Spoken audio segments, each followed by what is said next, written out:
Okay. That's something I think the attorney's working on. Okay.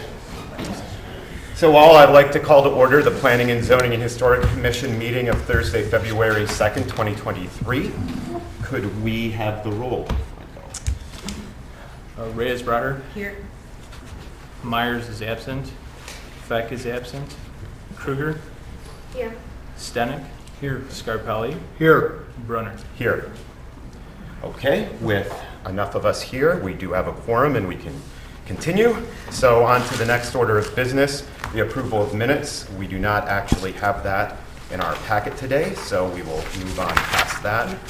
For the rest of the board, we'll be reviewing previous meetings at the next meeting. Staff will have November's and tonight's meeting at your next meeting. Yes. Okay, and then on to the next item, which this will be public comment, and I would like this to be limited to things that we aren't going to be talking about in the hearings, because I wish to get all of our comments in the hearings. So do we have any comments outside of the agenda items for today? Great. Then on to new business. Chairman Brewer, I would make a motion that we amend our agenda tonight and under new business, hear the public hearing regarding petition from 590 Healey Road LLC before the text amendment and the special use request. We have a motion. Do we have a second? I'll second that. Okay. Do we have any discussion? Do you want to make your point on why we want to do this?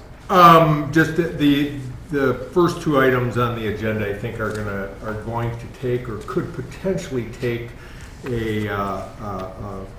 some time, and to move the other petitioner who they had been here before us a few months ago, and they're returning, just to get them out and on their way. Sounds good. Anybody have any comments? Okay. No comments. Okay. Reyes Braher. Here. Kruger. Here. Stenick. Yes. Scarpelli. Yes. Brunner. Yes. So the motion carries. So we will move the Healey healing first.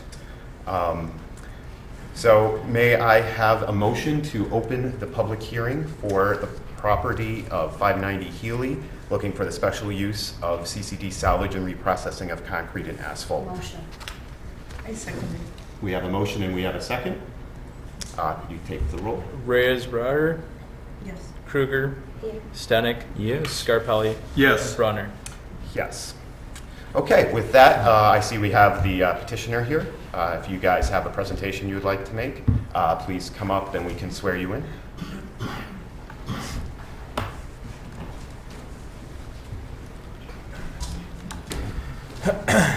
If you guys can both just raise your right hand. You swear to tell the truth, the whole truth, and nothing but the truth. Yes. Okay. Great. And I'm Jeff Moyer, petitioner for the 590 Healey, requesting special use for the recycling operation there. Got Steve Kaminsky here with Mackey Consultants, who's been kind of helping us along the way with the project in general. So yes, I mean, we're here today to kind of open up and discuss the intent and desire to perform recycling at the site. We believe it's a kind of a use that makes sense for that area. It's kind of consistent with some of the other business that we have or that is happening within the area as well. And we believe that there's some benefits for the village as well, and we kind of are interested in discussing that with you guys in further detail here today. So, Steve, you want to go ahead? Thanks, Jeff. Sure. As Jeff mentioned, the site has a history of being mined for sand and gravel, and that was a permitted use within the village for many years. Mm-hmm. And when the applicant bought the property, they finished up the mining and began the CCD reclamation.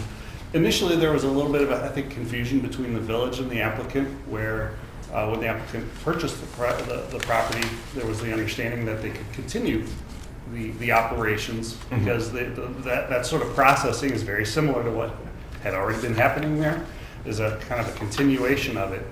But there were some unclarity and disagreement, I think, in the staff, or uncomfortableness that because of the transfer of ownership and because it isn't processing associated with virgin mining materials, but processing associated with asphalt, pavement, and concrete, that perhaps that should be subject to a separate special use approval rather than a inherited special use approval under the mining approval. So what we would like to kind of explain tonight is how that process works, how it's substantially similar to what has happened here for quite a long time, and how it's also similar to and consistent with the sorts of operations that still go on in the close proximity. Just to our north and west, there is an existing asphalt plant that does a very similar operation. They bring in demolished asphalt materials and some concrete, and they do grind and crush and recycle that and blend that back into new asphalt. And that's a similar sort of thing that we want to do here. Rather than have that material, which is a product that's generated by construction and demolition, rather than have that become a waste product that gets buried in the ground somewhere, it's a very valuable resource. And so by processing it so that it's at a coherent size that can be quantified, that can be specified and used as a new structural construction material in a variety of uses. So specifically what we're asking for is for a reprocessing plant located in this portion of the site. So that's set well back from Route 72, north of Healey Road, and that was done strategically to kind of set it back from the front door of the community, so to speak, from people traveling on Route 72, and to place it in a location where there really isn't anyone that would hear the sounds of the crushing operation, where we can easily control and suppress the dust because we've got a ready supply of water that will always be here in the open water pond. And then it's really the ideal location for the continuation of that particular process. And what we also brought tonight to kind of explain to you is a very similar site that the applicant operates up in Glenview, Illinois, where where trucks bring in demolished asphalt and concrete materials. The raw material is stockpiled, it's crushed, and then it's stored in hoppers in its refined material before it gets shipped back out for use as a structural material. And specifically what we do in these sorts of operations is we identify places like the entrance and exit where we need to have wheel wash so you're not tracking materials out. We strategically place irrigation spray heads on a zone system so that it rotates around the site, keeps the material moist. It's only when it's really dry that it tends to be a dust generator. So we carefully monitor that, and we always make sure we have a source of irrigation water. And this particular site has all those same elements, which you can see is why we set it up in this sort of a manner where we'll have a place to store the raw materials, process it through the plant, have the immediate finished material stockpiles, and then the bins for the variety of finished products before they are shipped out. So if you have any other questions about how we would process that, how we would maintain it, and make sure that we are not a generator of dust or other nuisance sorts of things, we're here to kind of answer those questions. So on your property now, you have a structure there. Is that your existing CCDD? Correct, right. Yeah. The scale house area. And it wouldn't look much different than what you kind of presently have? It will look somewhat different to Okay. that. I think we want to maybe relocate and possibly expand that. Okay. And once the CCD operation ceases, our need for an elevated scale house would potentially go away. We could do something more, ground level. The scale would still be necessary, but very similar to the CCD operation. Water trucks are on site. We're managing dust, keeping things clean. We've got sweepers that we're keeping in there. So to that same point, right? Some of the same activities that we're doing today with just kind of managing the CCD operation, we would roll into the recycling operation as well. Okay. And Jeff, this is a batch system, right? The crushing plant isn't going to be operating every day. No. What you'll do is there'll be a period of time where the material accumulates until there's enough. And then Yeah. what you guys have is a mobile crushing plant that moves from site to site periodically. Okay. So there'll be times where it operates for a week, 2 weeks, what's typically the period where you would Okay. get through the inventory material. A couple weeks, and sometimes it could be down longer. Really depends on the raw material that's there, demand, and those are really driving factors for the actual operation itself. Okay. How big of an area is that, plus or minus in acres? Plus or minus maybe 5. Yeah, I think the entire, from the south limits of the trucking through to this side of the detention pond is a bit under 5 acres. Okay, and other than the structures, what is the ground? Is it just gravel? It's currently, it's native clays and some gravel, but our intent would be to put a grinding layer down to help manage dust, just like we're kind of currently doing out there now. So we'd like to place grindings down, and that would be the quote unquote, pavement surface. And what were the activities on that 5 acres, say, in the last 5 years? Currently, there is some recycling happening now as part of the CCDD operation. So we've owned it for a little less than 5 years. So primarily, it's been a CCDD fill operation for the most part, with some recycling. And do you know what the historical use of it? It used to be a gravel mine owned by Prairie Materials, so that was a gravel mine at one point in time. And has this area been filled? Most of the area has been filled to date, correct? Okay, but that took place plus or minus 5 years ago. I'm sorry, could you repeat? The filling on that 5 acre area took place plus or minus 5 years ago? I would say plus or minus 5 years ago is accurate, yes. Okay, from the village, we have, our staff has recommended an unknown in regards to the being, the first question on our finding of fact. Do you guys have any statement as to why, or questions that you would want to ask or have us ask in regards to the village's position on this? No, I feel like that's something the PCHC Okay. can make its decision after it asks the proper questions. Great. So, Chris, could you provide some history as to why this special use is coming up right now? Well, I think they actually applied for it in 2020 originally, and we have been working through a redevelopment agreement. Since then, COVID hit, there's a lot of things that happened. And so we were originally thinking that it'd be part of that redevelopment agreement, but that's been taking a little bit longer to get done. So we thought we'd bring this forward to get it completed and out of the way, because that redevelopment agreement's taking so long. So the thing is, on the CCD permit, they call this salvaging operation. So you're not just burying this stuff in your pit, you're salvaging and reusing it. So that aspect is allowed according to the code for the state code for 1 year. That has already lapsed. What they want to do after they're done with their CCD fill, they want to continue this operation. And it's similar to what Plody has on the south side of 72, as far as that reclaiming that material. Okay. So we do the same thing for Plody. That was years ago. I don't know how I would assume that there's something I'm with sure he Plody. still does it. I don't know exactly what they did with Plody. That's been there forever. That quarry's still an active quarry, though, I believe also. Plody was most likely part of the annexation agreement, and that land was annexed into the village. Certain uses were probably brought in with the annexation. So this was an issue we had on our agenda a couple of months ago. November's, and it was tabled. And could you refresh why it was tabled? It wasn't enough information from the petitioner at the time, but after talking with them, we moved it forward. Okay. So, You want to make this part of the public hearing? the going through the findings of fact? Yeah, I think we will. Okay.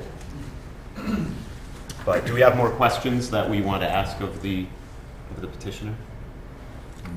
No. Okay. So we would like to go then through the findings of fact for this, and would you like to ask then as we go through if we have questions? Sure. Okay. So the first point in the findings of fact, and these are the things that are required in order to grant a special use. And the first one we have listed from the staff. This is not injurious to the use and enjoyment of other property in the immediate vicinity for the purposes already permitted, nor substantially diminish and impair property values within the neighborhood. So this one we have right now unknown, so that we definitely would need to move this to yes in order to move forward. I think we heard some things you guys saying today, like when you'd be running it, how much you'd be running it, that it isn't much different than other things around. Do you have questions? Yeah, do you have hours of operation that you would, if we conditioned you to a certain number of hours a day, what would be your best case scenario? 6:30 to 3:30 p.m. Okay. 6:30 a.m. to 3:30 Yes, sir. p.m.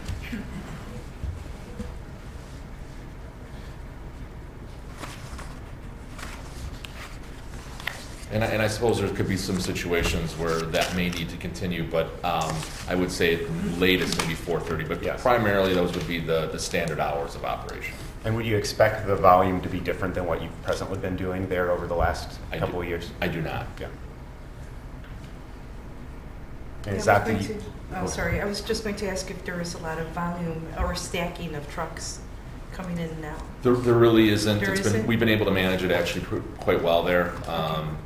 And Even at the high literally, peaks throughout the season? absolutely. I mean, and even with the CCD operation, zero complaints at all with regards to trucks. And There will actually be quite a bit less incoming total truckloads once the CD operation is finished. And the only inbound trucks at that point are just going to be concrete and asphalt raw materials. That'll be a substantially lower volume of trucks than exists as part of the CCDD. Understood. And consistent with what Steve was saying before with just location of this site. So the actual operation right now, we're showing a plant kind of closer to the future Heinz Road. I'm kind of redeveloping the site and relaying out so that a lot of the actual processing will be happening on the north end of the site, so that when trucks do come in, we have the ability to stack within the site if we need to, as opposed to having trucks out on Heinz Road or Healey. So. Have you considered any additional screening or for this part of the property? Jeff, talk about Schaumburg. Yes, absolutely. So what we're doing right now is, and you can see right now this shows a bit, we're using a lot of those concrete blocks to kind of contain the operation and also provide some screening. So in addition to those, at other sites, actually specifically Glenview, we've installed some fencing on top of the concrete blocks, put up some screening to kind of also just screen the operation just in total. But with what's proposed here and with the Heinz Road, I mean, from a sightline standpoint and what we're planning on kind of putting up and installing, I really think that's going to do a great job of just screening the operation in general. Okay. So we won't see bright lights into the main street, right? Correct. Because it's far away, It's about, it's really set back. because that Yeah. would be my main concern. Right, and once this is developed, and to Chris's point with the development plan, and we've got some sightline exhibits that we've kind of put together to show and explain that it really is screened and shielded from the flow of traffic on Higgins. Okay. Okay. Any other questions on this first point? So. Can I ask a question? Yeah. Okay, are you going to provide the same type of spray, watering? Yes, that's the plan. I Okay. really don't want to have to utilize trucks Trucks and water trucks constantly. as much as possible. I'd rather have their Okay. permanent irrigation system. And to Steve's point, since we've got the Pond pond there, there. it just Okay. makes total sense. Yes. Okay. Yeah. Okay, so the other items on the list, this use will not impede the normal and orderly development improvement of the surrounding properties for the uses permitted in the district. My opinion, that's accurate with this yes. It's in fitting with what we've been doing in that area. Adequate utilities, access roads, drainage, or necessary facilities have been or always or will be provided. we're doing, I know we have substantial roads and we're building additional roads in there. So that's within, I think, our current development plan. And anyone, as I go through these on the commission, if you disagree, please speak up. Adequate measures have been or will be taken to provide ingress and egress so as designed to minimize traffic congestion. We've already talked a little bit about this. It seems like it's going to fit with what you've presently been doing. And then how is this proposed special use in harmony with the purposes, goals, objectives, policies, and standards of the Village of East Dundee Comprehensive Plan? The zoning ordinance and any other plan or ordinance adopted or under consideration pursuant to the official notice of the village. Once again, I believe this fits with our, it's a diversified entitlement base to provide jobs and strengthen the economy of East Dundee. So, is there anything else that we would like to add, the commissioners would like to ask, or the petitioner would like to provide in the context of the hearing? Do you want to set a time limit on this operation? Like Well, yeah, 5 we- years? So we can put on conditions. We can do that we can discuss that within the hearing if you guys would like to do that. I have several conditions that I was going to make part of the motion, and I guess we should share them with the petitioner. The fact that this special use could have a sunset date, I personally don't like doing that to a business, and that if it's an ongoing business, they should be able to do it. However, if it's going to be ongoing forever and ever, I feel the entire site should be screened, not with concrete blocks, with some type of opaque fencing or natural arborvitae landscaping, and that in 5 years' time would fill in to block the entire site other than your gates. I feel that possibly for a period of 2 or 3 years you can exist on the current surface. However, after 3 years you would have to hard surface the entire site, or whatever portion of the site you feel you're going to use. Because if this goes on for ever and ever, it should be no different than any other type of retail, commercial gravel and or concrete remanufacturing.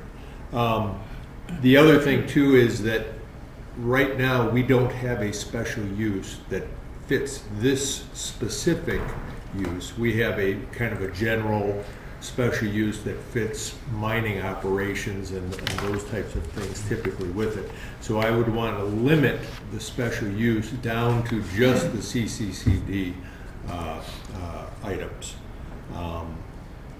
And then I would also like to limit the operation from 6 a.m. until 4 p.m. And then last, I understand your headquarters are not in East Dundee, but any sales of any of the material coming out of this plant has to be run through East Dundee, through the sales tax of East Dundee. So those would be the conditions that I'd be willing to approve the special use under.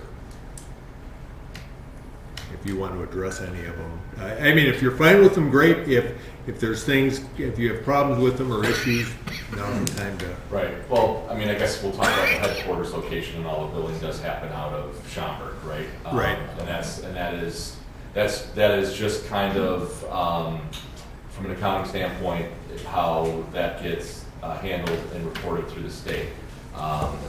So from a taxing standpoint, right? Yeah. I don't know how I'd be able to waiver from that.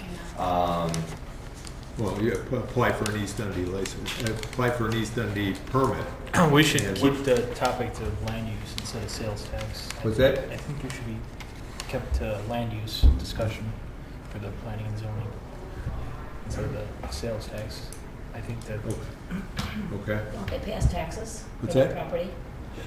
They will pay real estate taxes, but all the stone that's generated Yeah. there carries a sales tax when it's sold at a retail. So we're more than Schaumburg in taxes? I'm not sure about that. I was just curious. Yeah. I mean, seriously. So before we go too far deep on this, that is something staff is looking at, so. Okay. So, yeah. The planning and zoning Yeah. doesn't have to. It's relevant, I guess, for people watching that Yeah. we talked about it. The Right. board Sure. should consider it. That, Yeah. Exactly. Staff is looking into it for the village board's consideration. Yeah, So- fantastic. Okay. But your other ones, I think, are very much, hours of operation, so that's permitted use of the land, the fencing, the paving. Yeah, that's Those are very all- relevant, yep. Right, and I think some landscaping could be something to explore to help screen the site as well. As far as use goes, you've commented saying that there wasn't a current use in the village that would be similar to what we're proposing. And I guess my thought and comment would be to the Orange Crush's asphalt plant where they're currently recycling. It's somewhat similar to that use. I would think Right, it might it- fit with that. Yep. I'm not saying that we have to grant you a special use to do this. Our current special use, our language, if we grant you the entire parameters of the special use, you could continue to mine there. You could continue to do different things that I don't want to grant, or at least I don't want to grant under your application, and that I'm willing to grant you what it is you want to do, but I want to condition the special use such that you can only do that. You can't decide 5 years from now, okay, we're going to start mining, or we're going to start taking in and recycling things that don't fall under the state permit that you guys have. Sure. So I'm just looking to condition the special use such that it would pertain to only this operation. Okay. And I guess what I'd like to do is I'd like to kind of look at just overall the use of the site, right? When we purchased the property, it came with a set of uses that were already kind of grandfathered or were part of the purchase. And, I think that those uses should still be left available to the property. Do you mean uses by right, or are there special uses? Well, I'm talking uses by right, so. Okay. And you're not talking about. Yeah, restricted. no, all I'm limiting is, so under this special use, if the village had a special use that fit just this category, and this category alone, that's what I'd want to grant you. But we don't have that. We have a special use that allows, say, 10 different things. I only want to give you one of them. Sure. I mean, and our intention for this site is to do what we're asking for, and that really Yeah, is the yeah. overall plan. Yeah. The mining is really not something that we're interested Yeah. or planning to do at any point down Yeah. the road. That has pretty much been done and is over, which is why the CCD operation's happening. I would say, regarding the hard surface comment or that you're asking for, I might be looking to have a little further conversation about that. Just the operation in general is, a lot of times I see a reason for that maybe to control dust, right? That seemed to be really the only benefit I could see for a hard surface in this site. And I think there's other ways of doing that, not to mention just the operation in general, the use of equipment that we have, doesn't necessarily lend itself to really the pavement, a paved surface doesn't make a lot of sense from my standpoint when I think about what we're doing. I can understand it from a dust control standpoint, but like I said, I think that there's other ways that we can achieve that, and through some, I think grindings is definitely something, or recycled asphalt as a surface makes a lot of sense to mitigate dust, and then also make it so that it's not necessarily a large maintenance project for us down the road there too. Just to be perfectly Yeah, open and honest about that. My comment for the hard surface is not for dust control. Okay. My comment for the hard surface is, I've been here in this community since 1969, and that area essentially, once you got east of the cemetery, and that has been some type of a gravel type mining operation.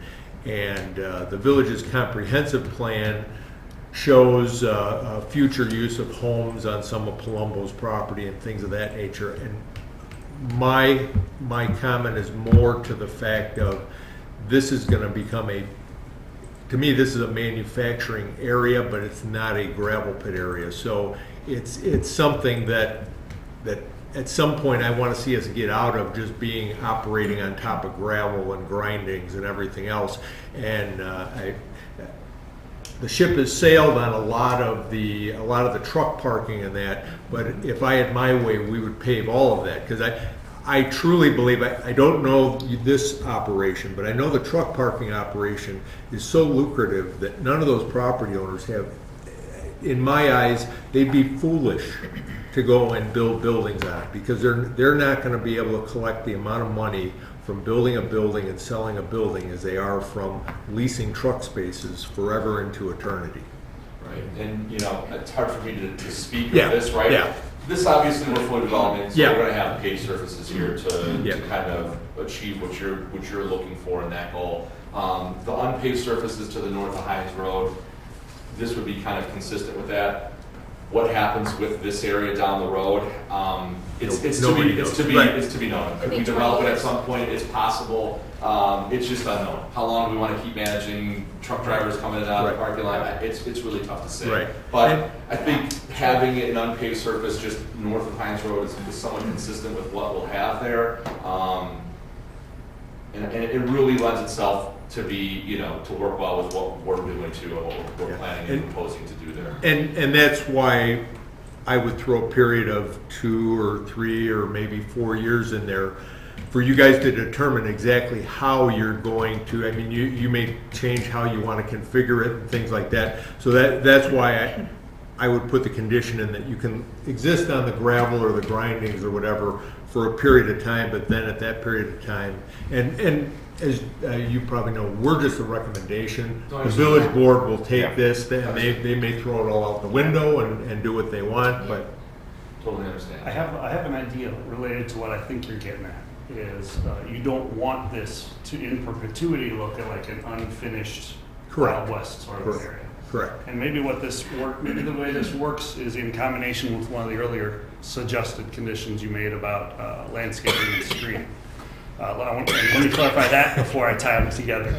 The large format concrete blocks we like to use not only function as a screen, but they also function as a containment. We pile up some of those ground up materials, and the mass is such that we pile it right up against it. It makes for very efficient storage. So what I think what I think we would be open to, you know, take me if I'm I'll jump in. Yeah. But if we potentially use some of those blocks that we need for both the containments and also provide a screening effort, but then we could soften the appearance on the outside by planting relatively small landscape now, Yeah. or relatively soon on installation. But by the time your period expires, that stuff will be more mature and will Yeah. soften the Yes. appearance. You won't have the East Berlin Wall Sure. looking Yeah, at you yeah, from your yeah. point of view. Right. And then I think, again, to your point, once we have those things contained and we have a nice screening system set up, obviously there's going to be some driveways and things that are visible. And what we can do is limit our hard paving that makes for a finished and complete look external to those screened areas. And then in return, if you can grant some of that more flexibility so that we can retain that grindings material inside the area that's contained by our screening system. Seems like a good Yeah. compromise. Yeah. That makes lots of sense. Yeah. Yeah. Okay, great. Fantastic. I like that. Yep. So, one last thing before we close the meeting. Did we get any emails from anybody on this topic? Okay, great. No. Don't want to forget that. Okay, so then could I have a motion to close the public hearing? Motion to close. Can I Second. have a second? Okay, Franco, if you will. Riz Braher, Yes. Kruger, Yes. Stenick, Yes. Scarpelli, Yes. Brunner. Yes. So in this one, I believe we had a very good conversation about the topic during the hearing. Do we have any conversation before we want to make a motion? I think I would defer to you on this one since, I'm good, thank you. yes. So do we have a motion to approve or deny the the special use for the CCD salvage and repurposing of concrete and asphalt for the property of 590 Healey, East Dundee, Illinois, 60118, pin 303000090000 in the M1 manufacturing district. Motion to recommend approval. Yes. Okay. Kruger? Okay. Do we need to read the conditions into the motion? So do you Yeah. have, did she? Yeah, read, if you want to read those out loud, those conditions that the PZHC Yeah, agreed conditions, to. I think. Would you you could withdraw your motion and Okay, then make you the can motion. do it. Okay, Withdraw your motion. withdraw the second? And then Okay. make a motion for the first. Chairman Bruner, I would like to make a motion that we approve the conditional special use for 590 Healey Road, East Dundee, to the operations specifically as they applied for, the CCDD salvage and reprocessing, and all other special uses under the special use permit would not apply. I would like to further condition the use that the hours of operation of the special use would be from 6 a.m. till 4 p.m., Monday through Saturday. That the applicant will, or business owner applicant, will provide screening that staff can approve, whether it be some type of landscaping or opaque fencing around the area that they described in the presentation today. And that they would work with staff to provide some type of hard surface areas over the portions of the operation that will be having truck and or vehicular traffic. Do you wish to put a sunset or a time period on it?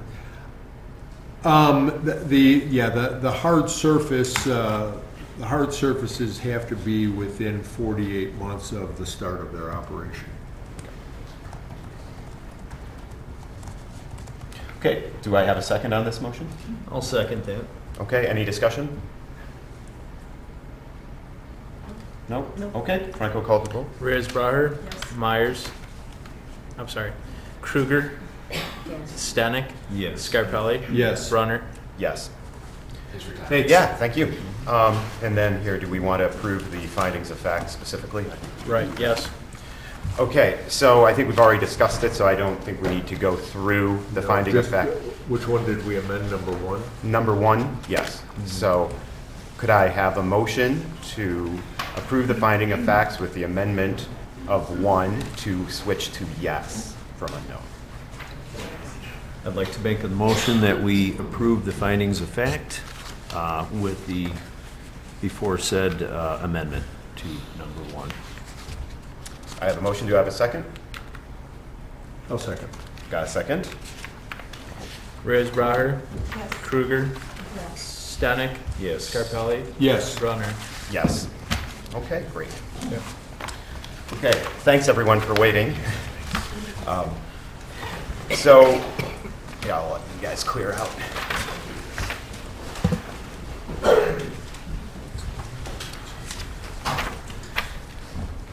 So, the next item of business will be the public hearing regarding the petition from Elgin Mall Corporation.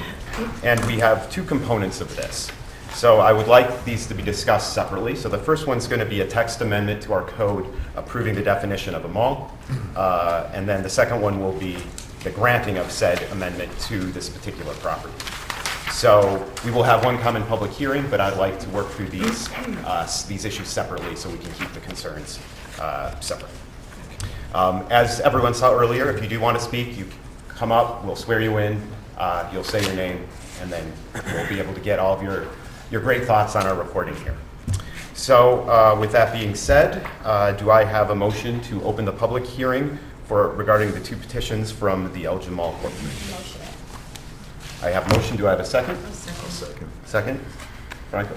Reyes-Braher? Yes. Kruger? Stanek? Yes. Tried to wait till while you Scarpelli? Yes. Brunner? Yes.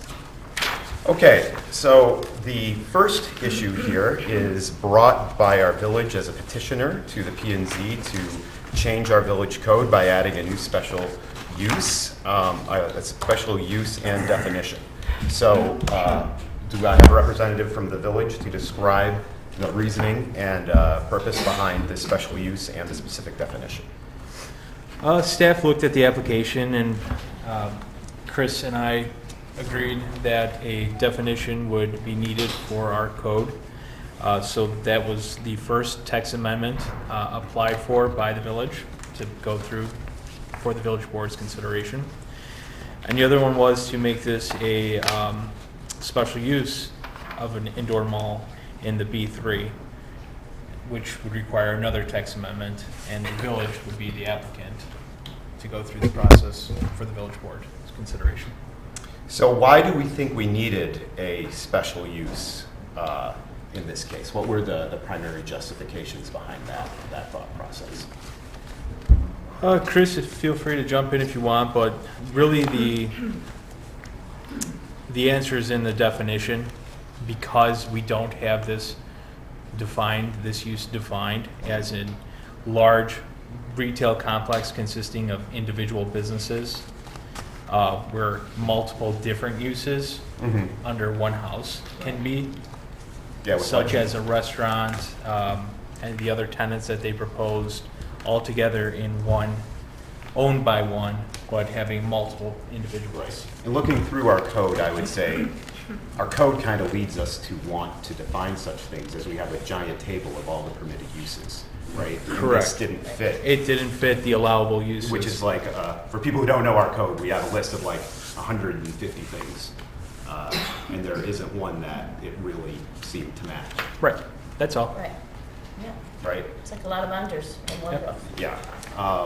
So, okay, I think we have an idea why this is being set. Do we have additional comments on the reason for identifying this type of use and adding it to our code into this table of many uses that we presently have? Yeah, we did bring it to the village attorney also for them to review it, and they were in agreement that this would be the best avenue to take if we wanted to allow this type of business to exist. It's special use because it's unique to retail. It's not something you see. I've actually never seen it anywhere.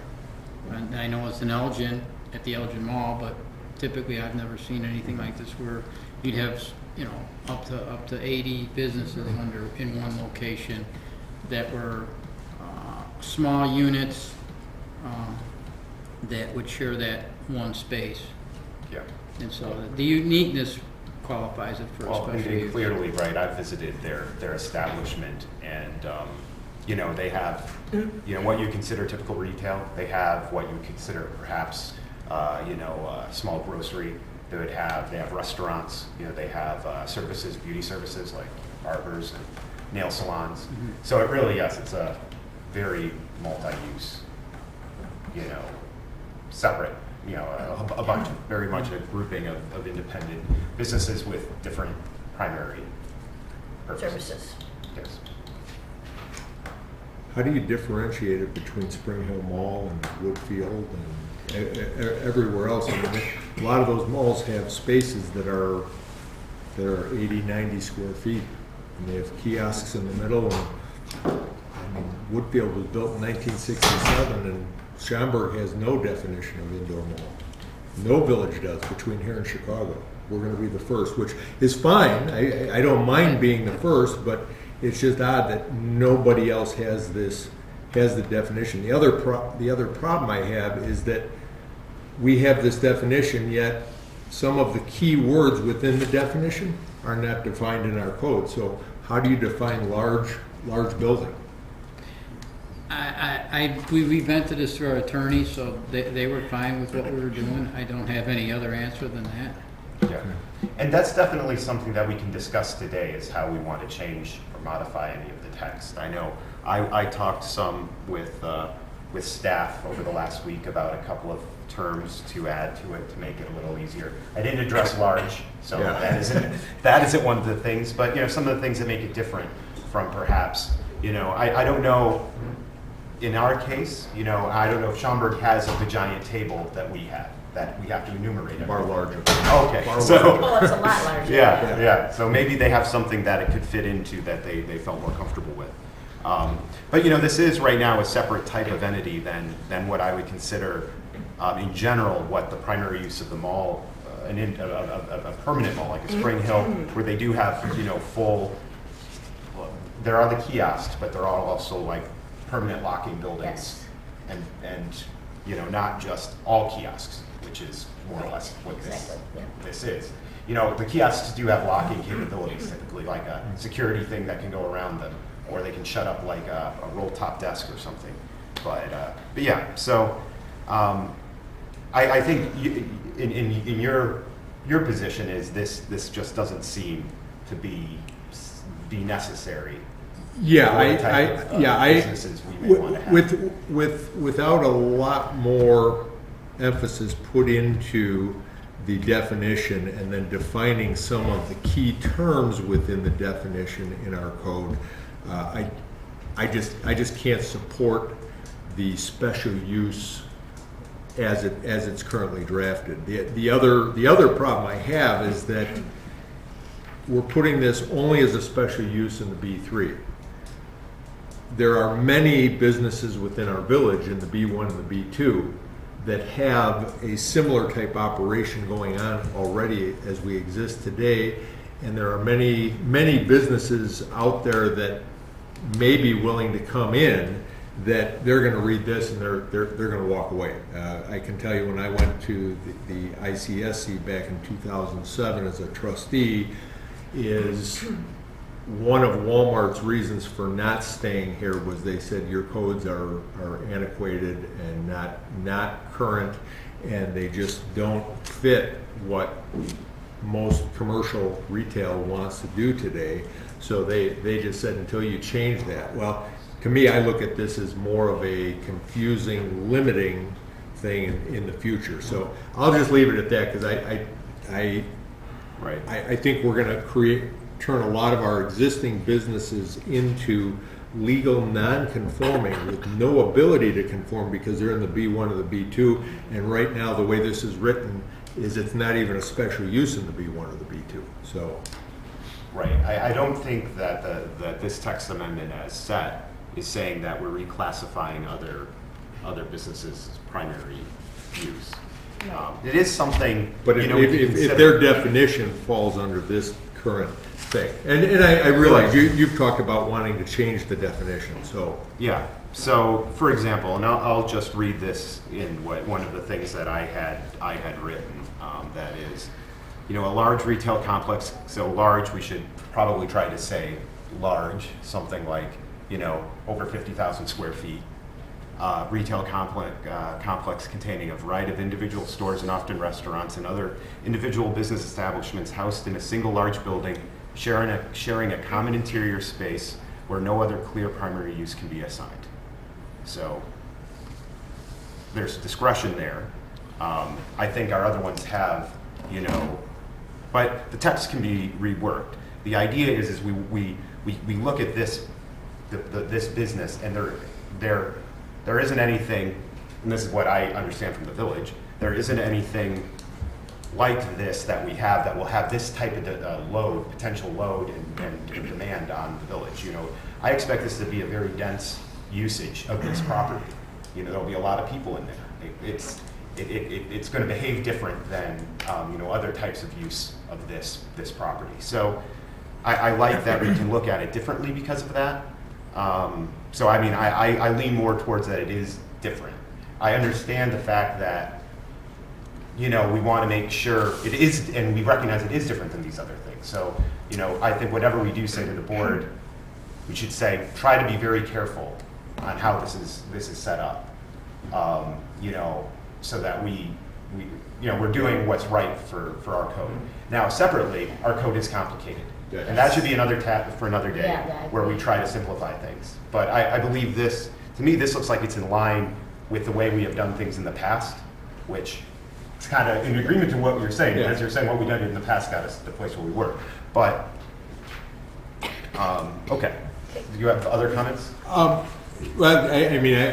just some thoughts of what should be in there. I mean, what sets the next item in the public hearing, what sets them apart from, say, like a Spring Hill Mall or another mall or whatever, is that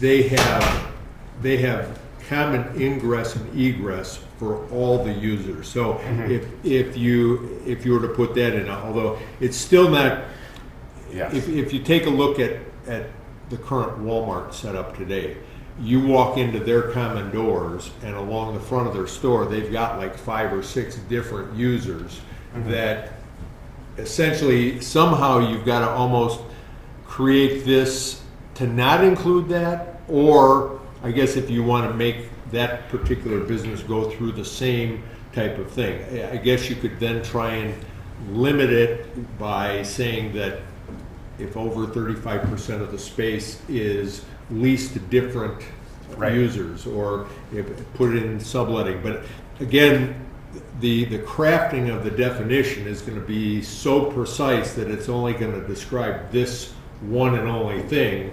And I guess the thing is that if we create a special use just for one user, maybe that's okay. I don't know. Usually when you create a special use, you hope that it applies a little bit broader across more than one user, but. Okay. Do we have more discussion on the text amendment and adding it to our? So this special use is being created for this property, not universally in the B3 district. Is that correct? Well, once the special use is created, once we define it, people can apply for it. You know, that's the primary use. Frank did bring up the concept that you could retroactively say these other businesses are categorized as it. That's something that should be considered in a way that, you know, we could try to address, someone could try to address. But really right now it's just defining, you know, making a definition and saying it's something that someone can apply for. Now we are creating it based on a specific application, the Elgin Mall, which brought to our attention a type of business that we felt didn't match our existing code. Just like the maternity homes that you guys did in the past, we didn't have that here. Defined it, created it, special use came before it, the village board. Right. So now, I believe, Frank, your position is that in this case, they may just be able to operate in the business without a special use. He's not saying that they can't operate.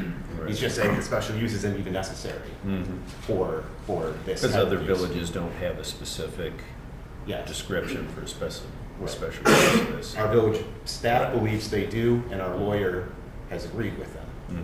So this is summary of the discussion, let's say.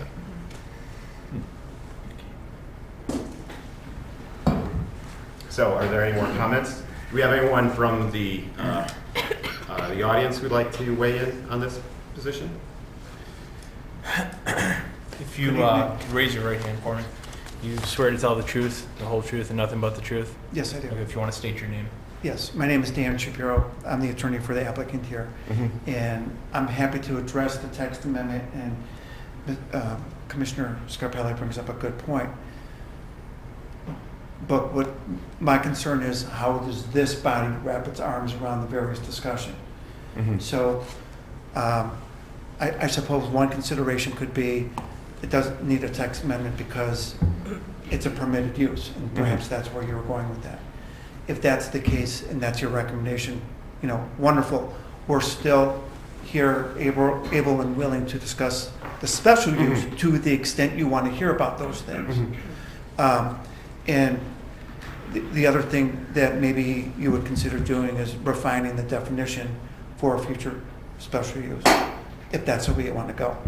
Either way, we'd like to present the opportunity, we would like to take advantage of the opportunity to present the proposal on behalf of the applicant when the time is right. Yes. So I already discussed with a couple of the commissioners, regardless of how we decide on this first point, we would like you to go through the Yes. your presentation on the application.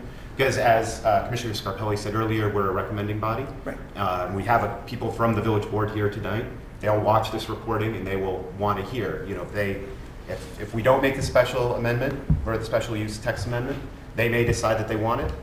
Understood. And then approve your application. So I want them, you're all here, let's get all the information Agreed. out and share. Agreed. So whenever, Yes. after you discuss Right. this first Yeah. item, whenever you want Yes. us to come back, we'll do that. Yeah, well, I'm expecting in about 10 minutes. Do that. I'm not going anywhere. Okay, awesome. Yeah. Oh, yeah, go ahead. Do we? Yeah, if you want to raise your right hand. You swear to tell the truth, the whole truth, and nothing but the truth? I do. Could you state your name, please?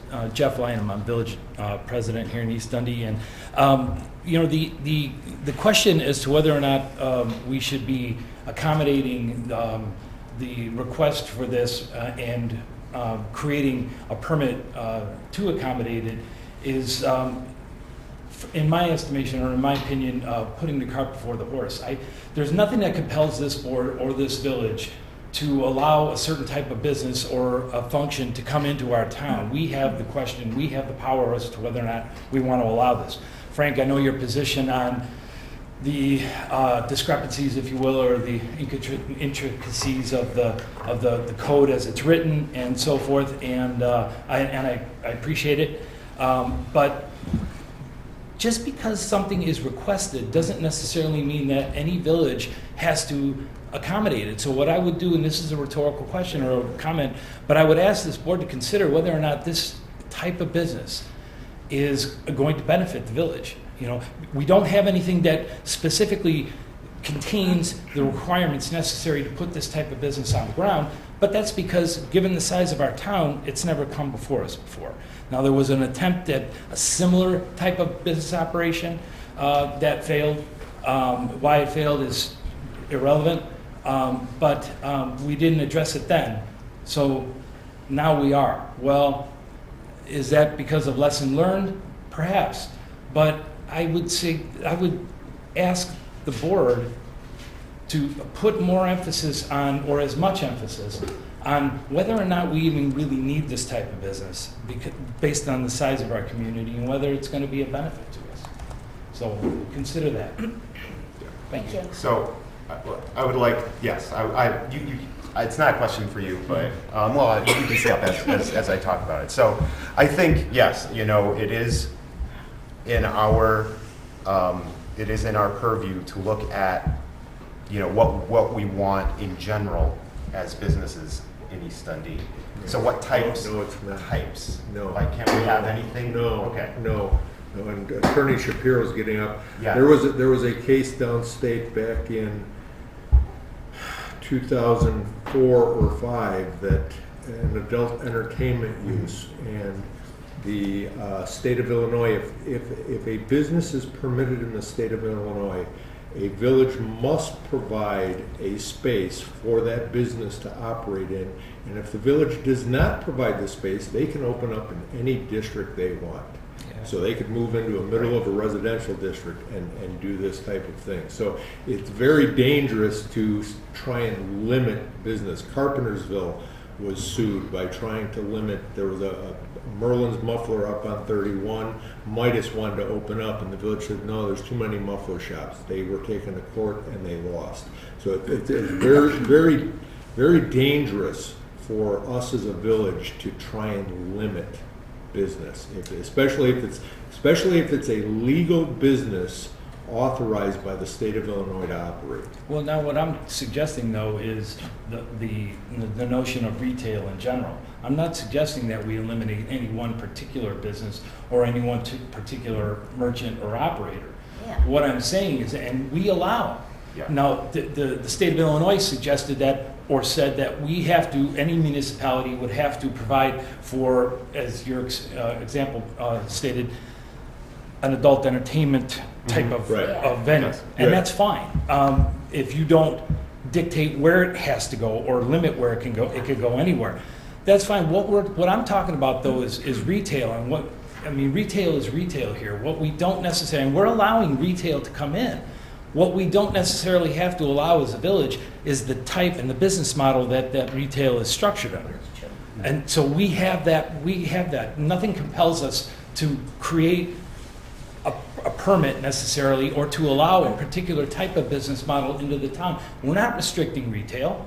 So that argument, Frank, doesn't hold, because retail is in the Village of East Dundee and we're not restricting retail. What we're holding, and what I'm suggesting we look at, is the business model and the structure of the retail that we're being asked to allow in.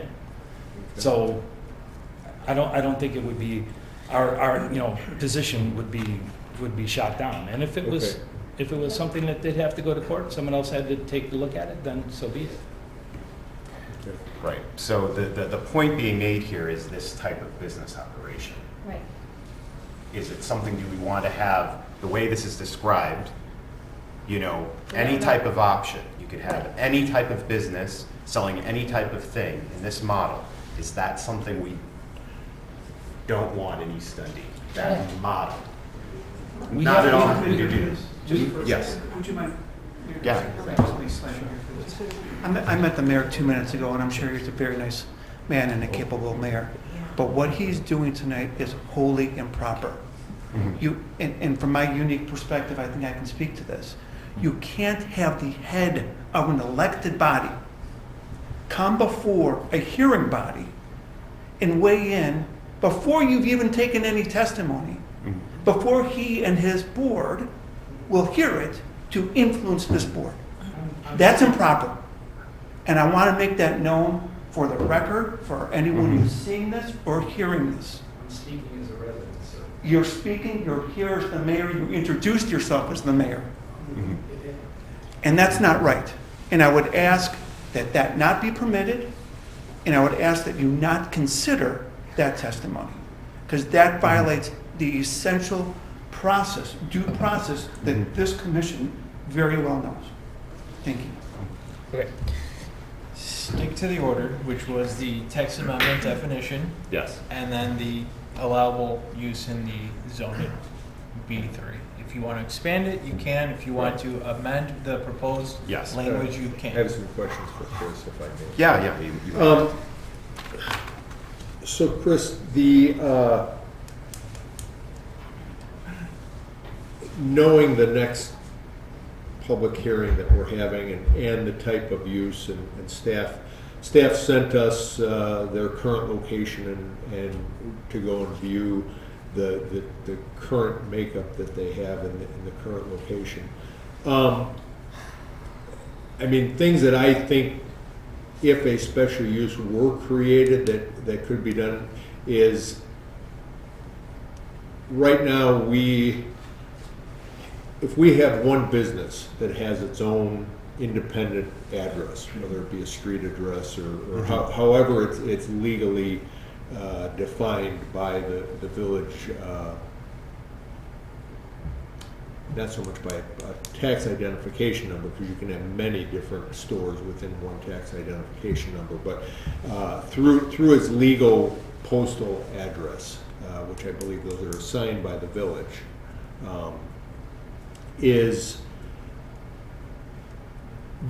each space has their own demising walls, and the demising walls go up. We adhere to the International Building Code, is that Yes. correct? Does the International Building Code, to your knowledge, have any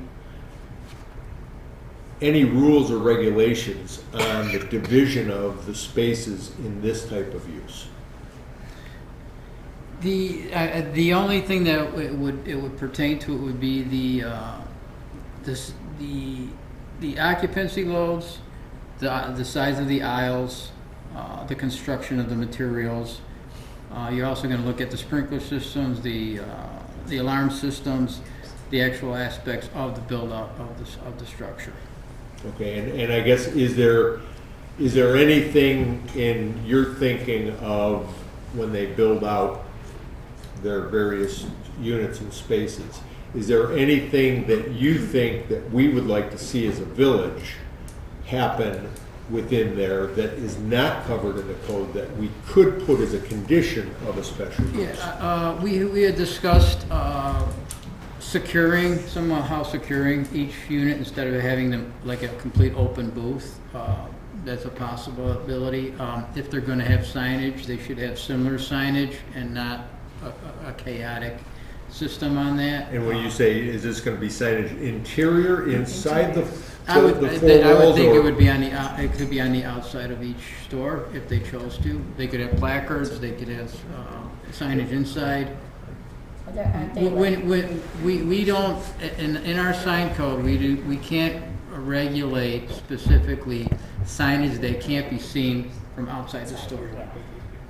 In the sign code, I can't say, Well, right, but in a special use, we could say, We- okay, well, you could we could say. come up with special terms. Right, on Okay. the signage, the square footage, and that sort of thing per unit, that sort of thing. So are you looking more for additional conditions that you would like? Well, yeah, I mean, to me, I'm not gonna be able to determine a verbiage Yeah, or yeah. any of that tonight, but, I'm leaning now more towards I'd be in favor of some type of a special use that would set a lot of these conditions that neither the International Building Code covers or our village codes cover. And I don't know that it would be practical to change our village codes for this particular thing when all of these special nuances could be conditioned into a special use. Okay.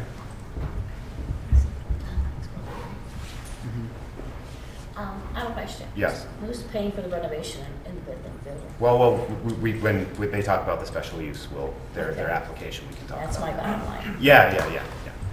So, do we have more questions on the actual text?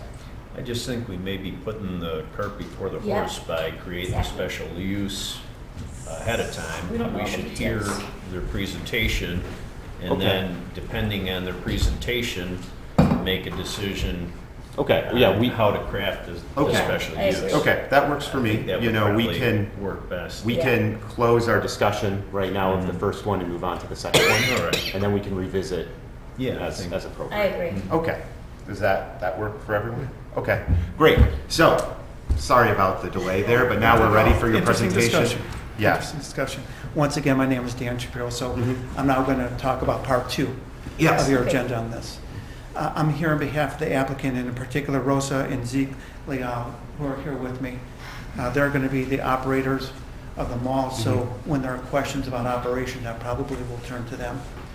Just as some history, they were, We need to make sure if they do speak, Yes. they swear. Why don't you in. guys And we just- can just do that all right you guys now. can just maybe sit down and, Yeah. Just want to raise your right hands. Yeah. Do you swear to tell the truth, the whole truth, and nothing but the truth? Okay. Okay, great.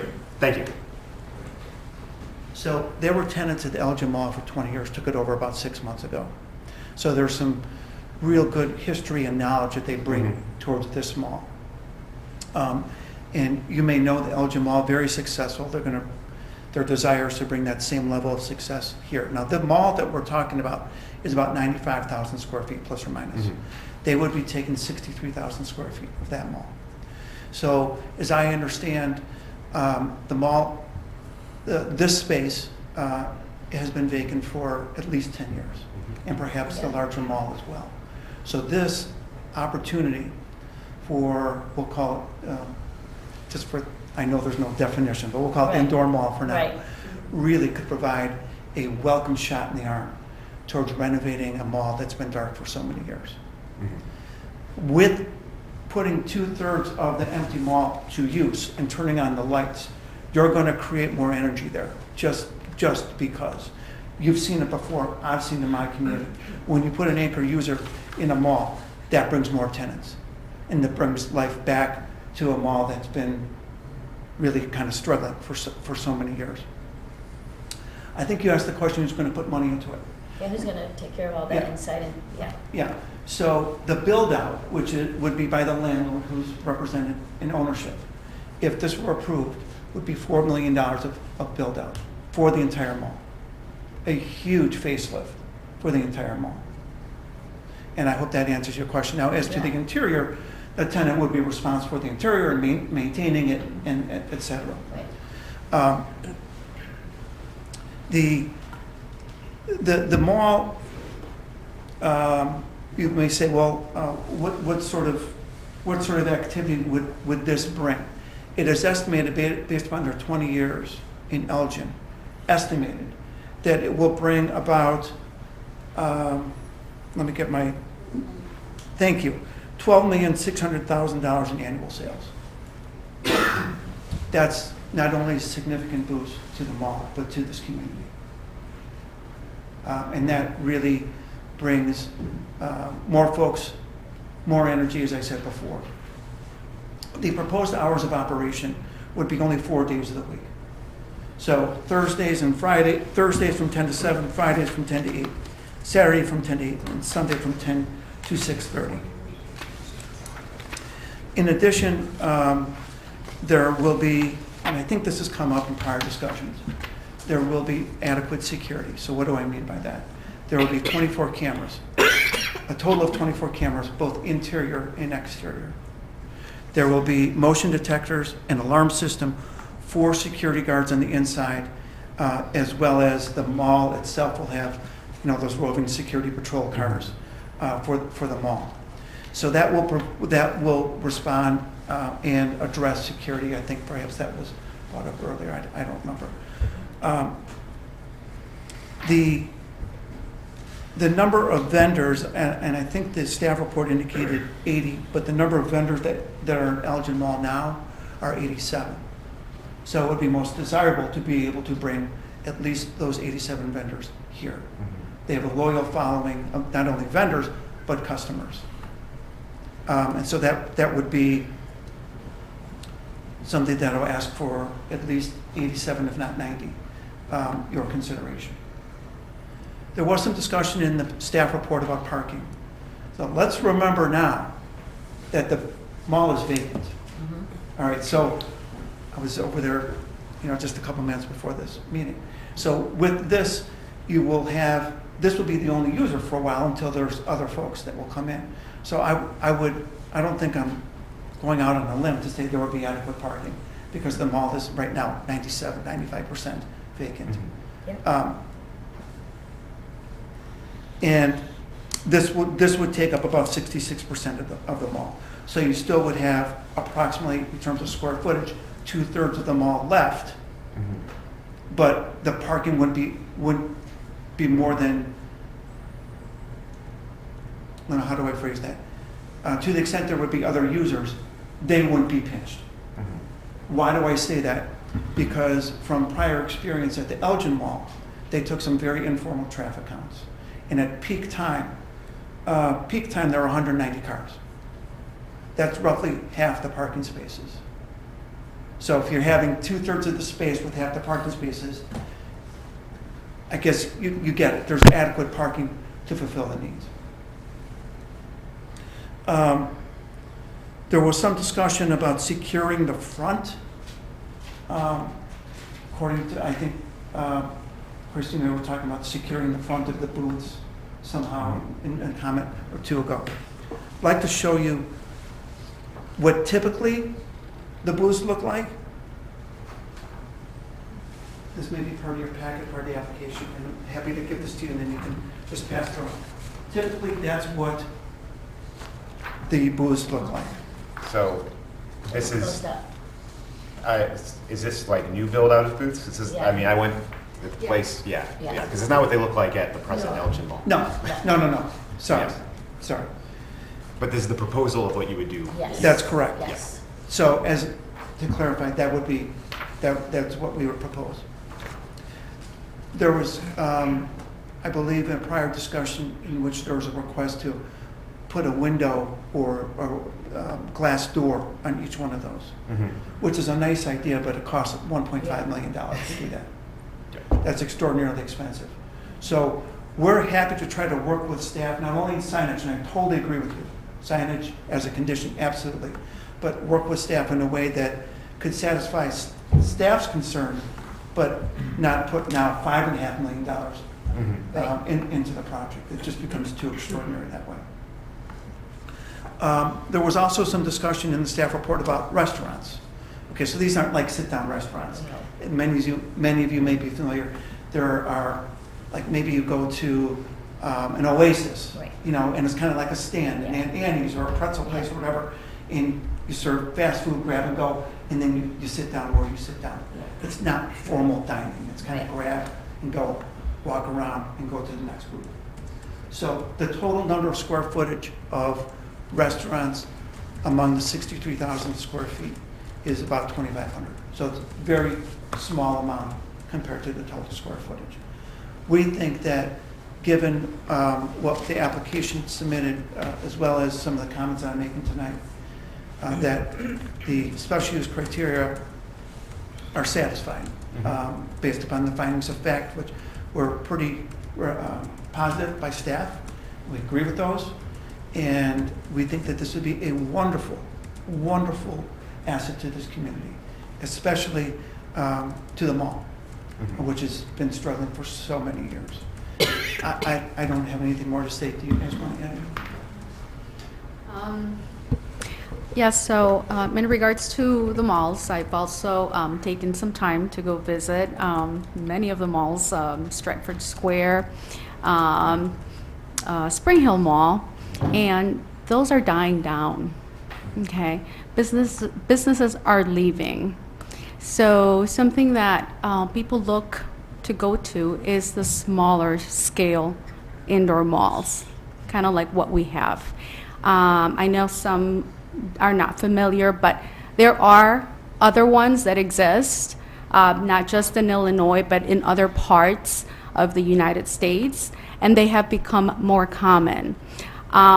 This helps businesses that can't afford a bigger space to be able to open up a business and thrive, because we help each other by bringing more customers. So I think for me, it's been very successful. For the people that are inside of the Elgin Mall right now, it's also been very successful, and they want to continue. I know that the space that we are looking for has been closed for many, many years. I can't see why someone here wouldn't be interested in bringing this place to life. And we are willing to adapt to what you want us to do. I've talked to many of the vendors. They're excited. They're like, we want that change too, because we took Elgin Mall in September. We kind of took it the way it is. We had nothing to do. It needs renovations. We had nothing to do with any of that. We pretty much rented our spaces, and we didn't have anything to do with how they fix the place. Now that I'm under the administration, I do want to do things different, and that's an example. We want to have headers on all of the stores. We want to be able to close their stores. We don't want to have all this displays out in the hallways. If any of you visited the store or the mall, you might have seen that. But again, this is something that has that already existed. We grandfathered the mall, and we just want to improve it and make it much better.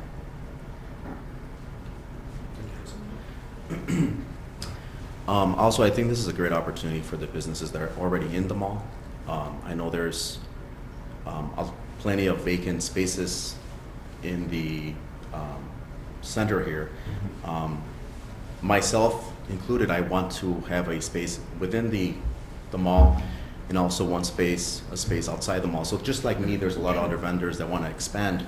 So it would just be a matter of time before, the surrounding spaces would be filled up as well. So I think this is not only great for obviously us that have a space within the mall, but also for anyone who wants to open up a space outside. And then the concept that we have, as Rosa mentioned, we took possession in September. We obviously didn't want to invest because we knew our lease was going to be up in May. Had that not been the case, we would have invested inside. And obviously, you guys have seen some of the pictures the drawings that are offered. And this is what we're shooting for as far as the new concept, because we feel that this is the offer. as a whole. Having this be the first one that we do, we feel this is going to give us a great opportunity for us, not only here, but also go to other villages, other cities, other states, and kind of repeat the process that we have here. And also the mayor also mentioned that there was another mall here at the East Dundee that failed.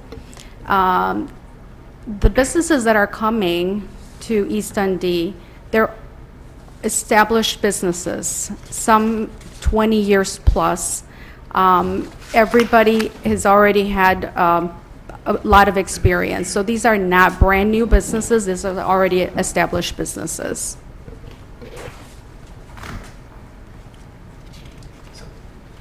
Question, so in these photos, many of these look like they're set sizes, and while I've been in the mall in Elgin and that, some people have more than one space.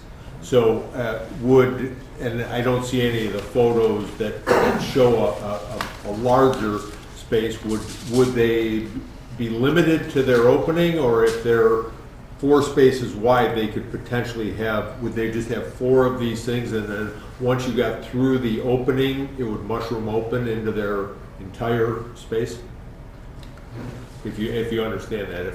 Yeah. Are you gonna have bigger sizes in different units? Yeah, that's one thing that we want to take more control of. The prior administration at the Elgin Mall, and keep in mind the Elgin Mall has been open for 20 years. And when it opened, everyone had a similar space. But over the course of the years, it just kind of evolved into what it is right now. So that's something that, no different than any other mall, no different than Woodfield Mall, we want to administer, and we want to make sure that it still looks tasteful, and it's also compliance with all the policies and regulations that we're going to have, which will also obviously take into account. So if the vendor has he'll get the bigger spot if he requests that and pays you allocated. Yeah, that's all part Okay. of the planning phase. So Okay. would it, I guess what I'm wondering is, will it look somewhat uniform Yes. down an aisle, but then the common wall between space A and space B would be taken down if that guy's going to have 2 or 3 of them? Yeah, and then what we're doing ahead of time is, right now we haven't sat down and planned with the vendors because we're obviously still in this process. But obviously, once we get to that point, we're going to plan to sit down, and we're going to tailor each space according to our vendors' requirements. So that, and also with that said, in the future, if they want to expand, it's not going to be just tearing down a wall. It's going to be making sure it looks uniform, tasteful, and compliant. I have a question going back to the parking. I think you had the informal numbers on what they saw there. And one of the things, it's something I know our staff has been concerned about. It's something we've talked quite a bit about, I know, with you. One of the things that when I heard the business model, I thought, well, wow, you've got 87 businesses. That means there's 87 people working there, right?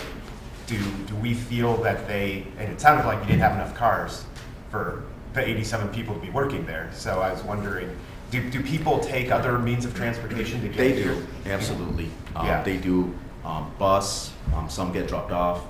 And the majority of them are small businesses. So, you may have mom and dad who still have their businesses, they may still have a job somewhere else, and they drop off, the employee, in which many cases could be, their kids or themselves, or the wife goes to work. Yeah. et cetera. This is the second one I've done in the last 3 years. Mhm. It's kind of unique. I'm not doing the little cottage industry, it just happens to Yeah. be that way.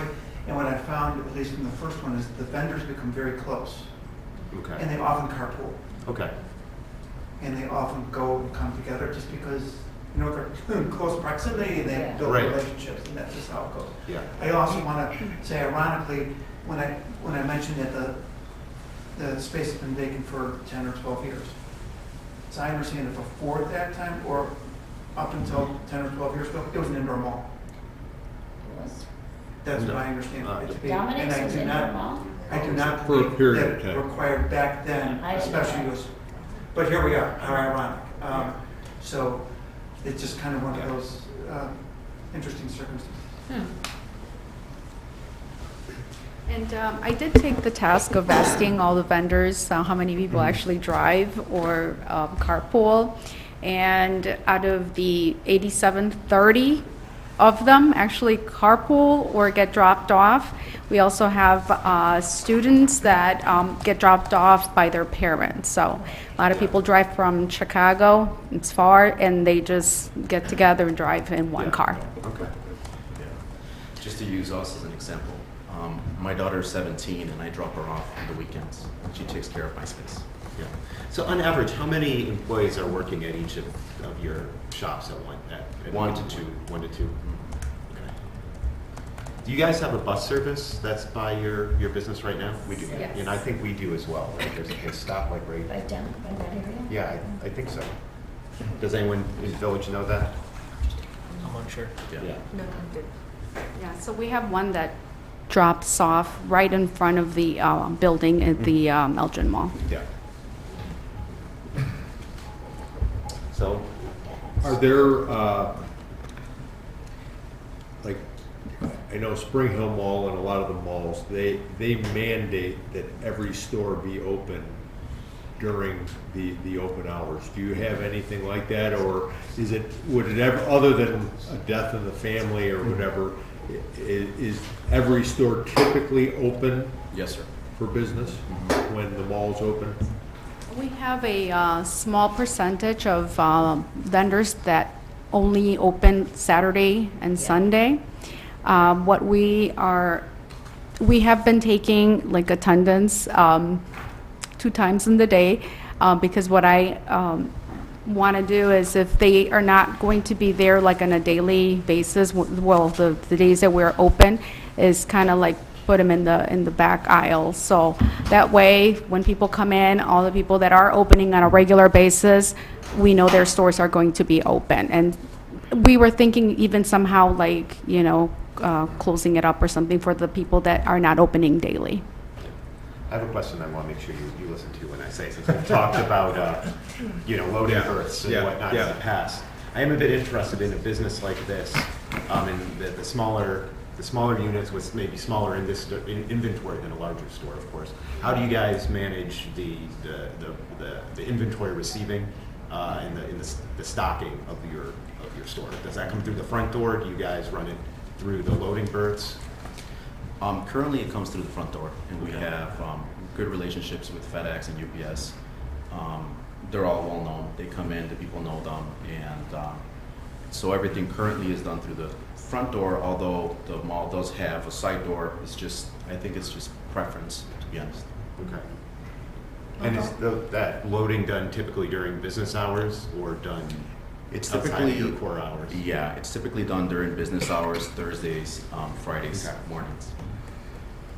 But then again, the majority of the traffic is on the weekend anyways. Thursdays and Fridays is incredibly slow.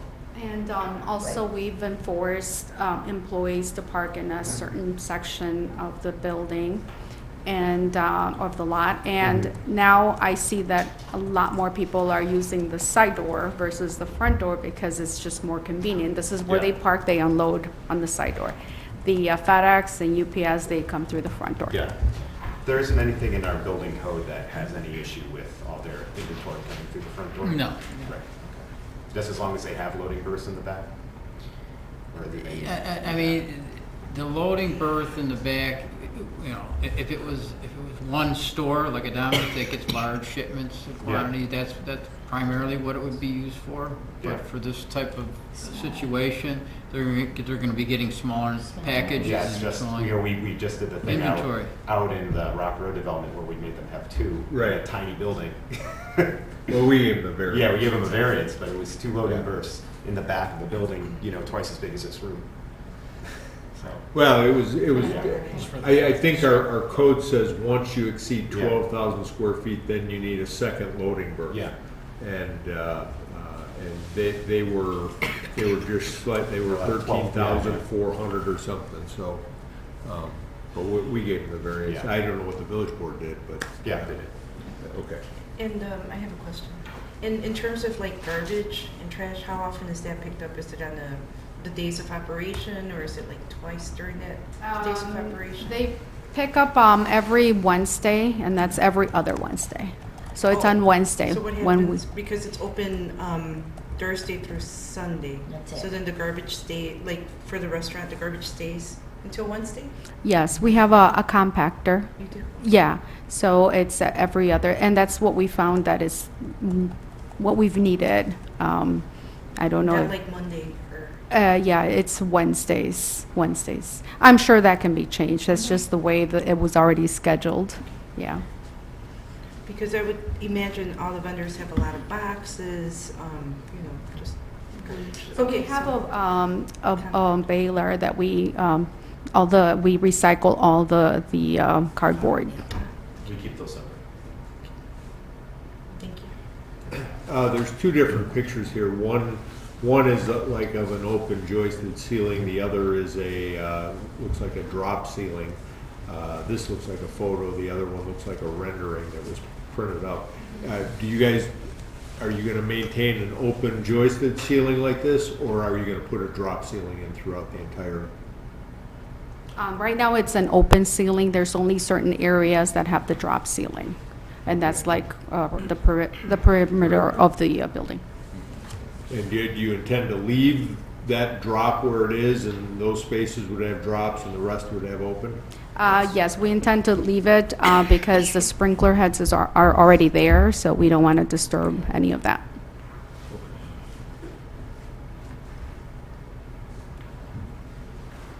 Do we have any other questions? So Steve, then, do you feel like your questions then were answered for us to talk more about the first point on the agenda, the actual text amendment? Do we want to go back to that discussion? Well, I mean, do we have enough information to go through all the details of what we would want for all that? Well, I I think, thought we would either say yes or no on the second part, and then the first part would take care of itself. Well, the problem though is we'd be granting, Oh, something that we'd be doesn't granting a exist. special Yes, use that right. doesn't exist. Yeah, Yeah. but like I said, we had a similar mall here, about 7 years ago, and we didn't have a special use in Right. place for that. So that just kind of Right, leads me to right. Although question why we need it. contrary to where I started today is, I mean, if Attorney Shapiro, you believe your clients are Who's doing it? prepared to put this type of demarking of the spaces and that on every space inside the, other than, I mean, I don't know if the food court might look somewhat different. I'm assuming the food court's gonna look like possibly Spring Hill, where you got 3 or 4 vendors that sell the food, and then there's. Counter there. Right, Yeah. and then Right, like where you're sitting at counter, and you have Aunt Annie's, Tables. Subway. Yeah, it's not gonna be big. Right, okay, Right. yeah, okay. Because I guess I would want to create a special use. I don't know that I can identify every potential thing that I want in it tonight, but, I mean, to me, Chris, something like this would not be governed necessarily by some of the components might be governed by the International Building Code, but I would think the International Building Code would say something like, if you've got a tenant space, it's gonna have to go, the walls are gonna have to go from the floor all the way to the underside of the deck, and it's gonna need to be a separate. It would not. No. It would not. No. Okay. So our architect, Peter Theodore, who's very highly experienced, I'm sure can address all of those code issues at the time in the place when necessary to go through building permit and all that kind of stuff. But to answer your question, the answer is yes. Okay. I saw nods, so the answer is yes. Okay. Yeah, because some of the dividers, and like they've clearly said, that they bought this ongoing existing business, and they didn't set it up, and it's been grandfathered or allowed to exist with tarp separating spaces and all kinds of non-permanent type. When we go in for building permit, I'm sure we'll be Yeah, put scrutinized. to the test. I think you'll be scrutinized. Maybe something like that too. Probably. And to make sure that all of your codes are appropriately followed. No doubt. But we are prepared, we've looked at the budget, we've talked to contractors, and that's something that we are definitely going to do. Okay, so I think we can close the special meeting at this, the hearing. Public hearing? Public hearing, if you guys Yeah. are all good. Okay, can I have a motion to close the? But I guess one further thing, just, and it was in our information, but just so it's read in, is the, all the documents given to us will be part of the special, or part of the public meeting. I mean, we can essentially adopt those into the public meeting, all the information prepared by staff. I would ask that you add those as exhibits to our Yeah. application. The other thing, just so that we're clear, within the users, one of the users said tattooing.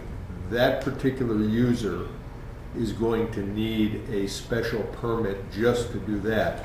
I guess the question that I have, and this is something you guys will probably have to run by the attorney, is the two applicants here are,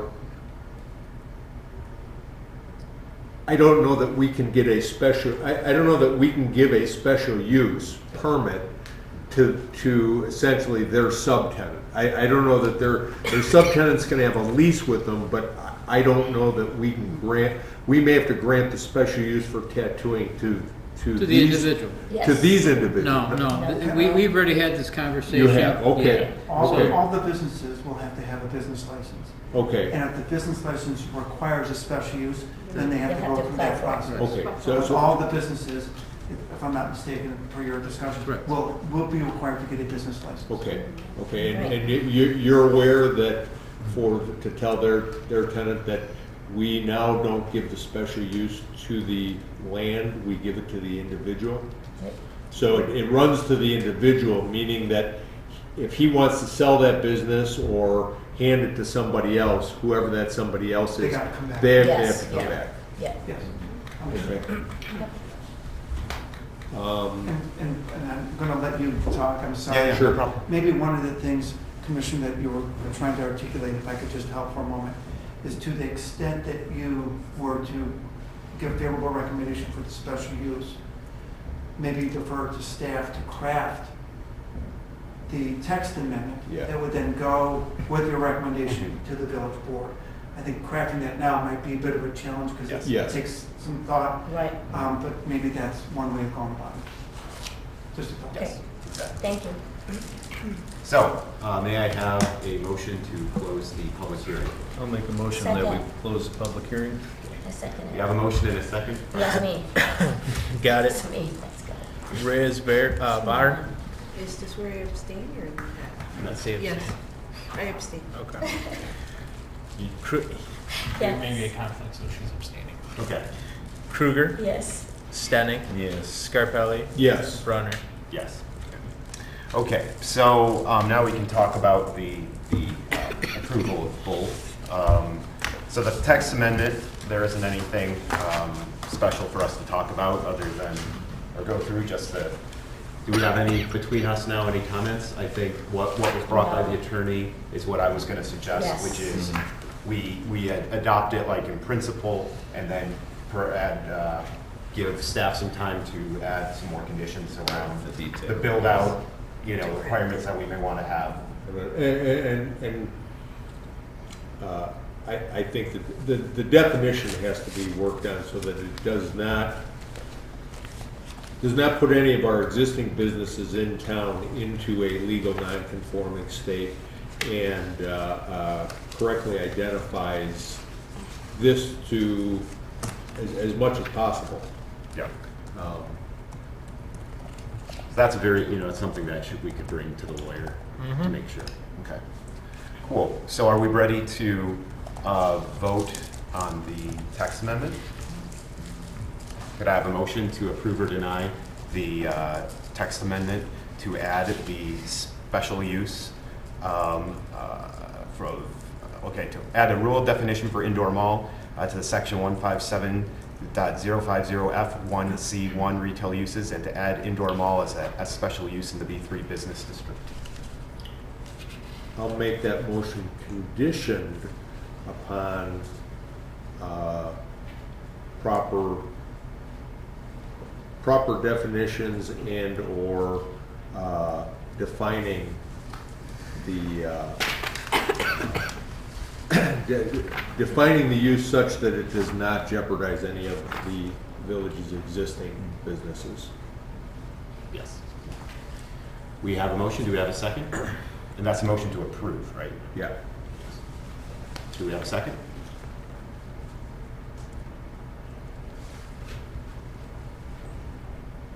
Motion dies for lack of a second. Okay. Interesting. So, yes, motion dies for lack of a second. Do we have an explicit motion to deny? This is the text amendment? This is a text amendment. Okay, so I guess that means we provide no recommendation. There's a lot of great information on it. Yes. I think, yeah. I would have seconded. So, okay, then, so I would like to have a hypothetical discussion then on if it was approved, what our thoughts would be. Is this The text amendment or Yes. the special use permit? the text amendment, if that was approved, if this was already on the book, Okay. I don't know if this is even an official motion we can make. Is it just something we can put on the record? Yeah, well, I guess if you can withhold comment, is, Okay. do you believe this should just be a permitted use with no special use permits at all? Well, I think it should be a special use. What's that? It should be special It use. should be a special use. Yeah. Okay, but you're uncomfortable creating a special use without all the definitions in place? Exactly. Okay. Yeah, I agree. Did you want to share that definition? Yeah, I read my definition earlier.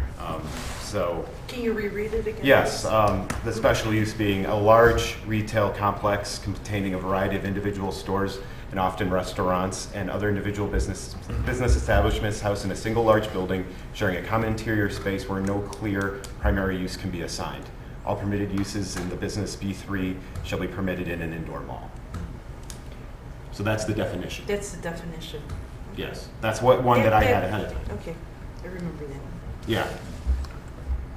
So that's what, but you're not comfortable with that No, view? actually, when you reread it, I am comfortable with that definition. Okay. Chair, I I think you am- also mentioned I am. 50,000 square feet. Yes, during the I brought that discussion. up earlier, Earlier. yes, yes. Okay.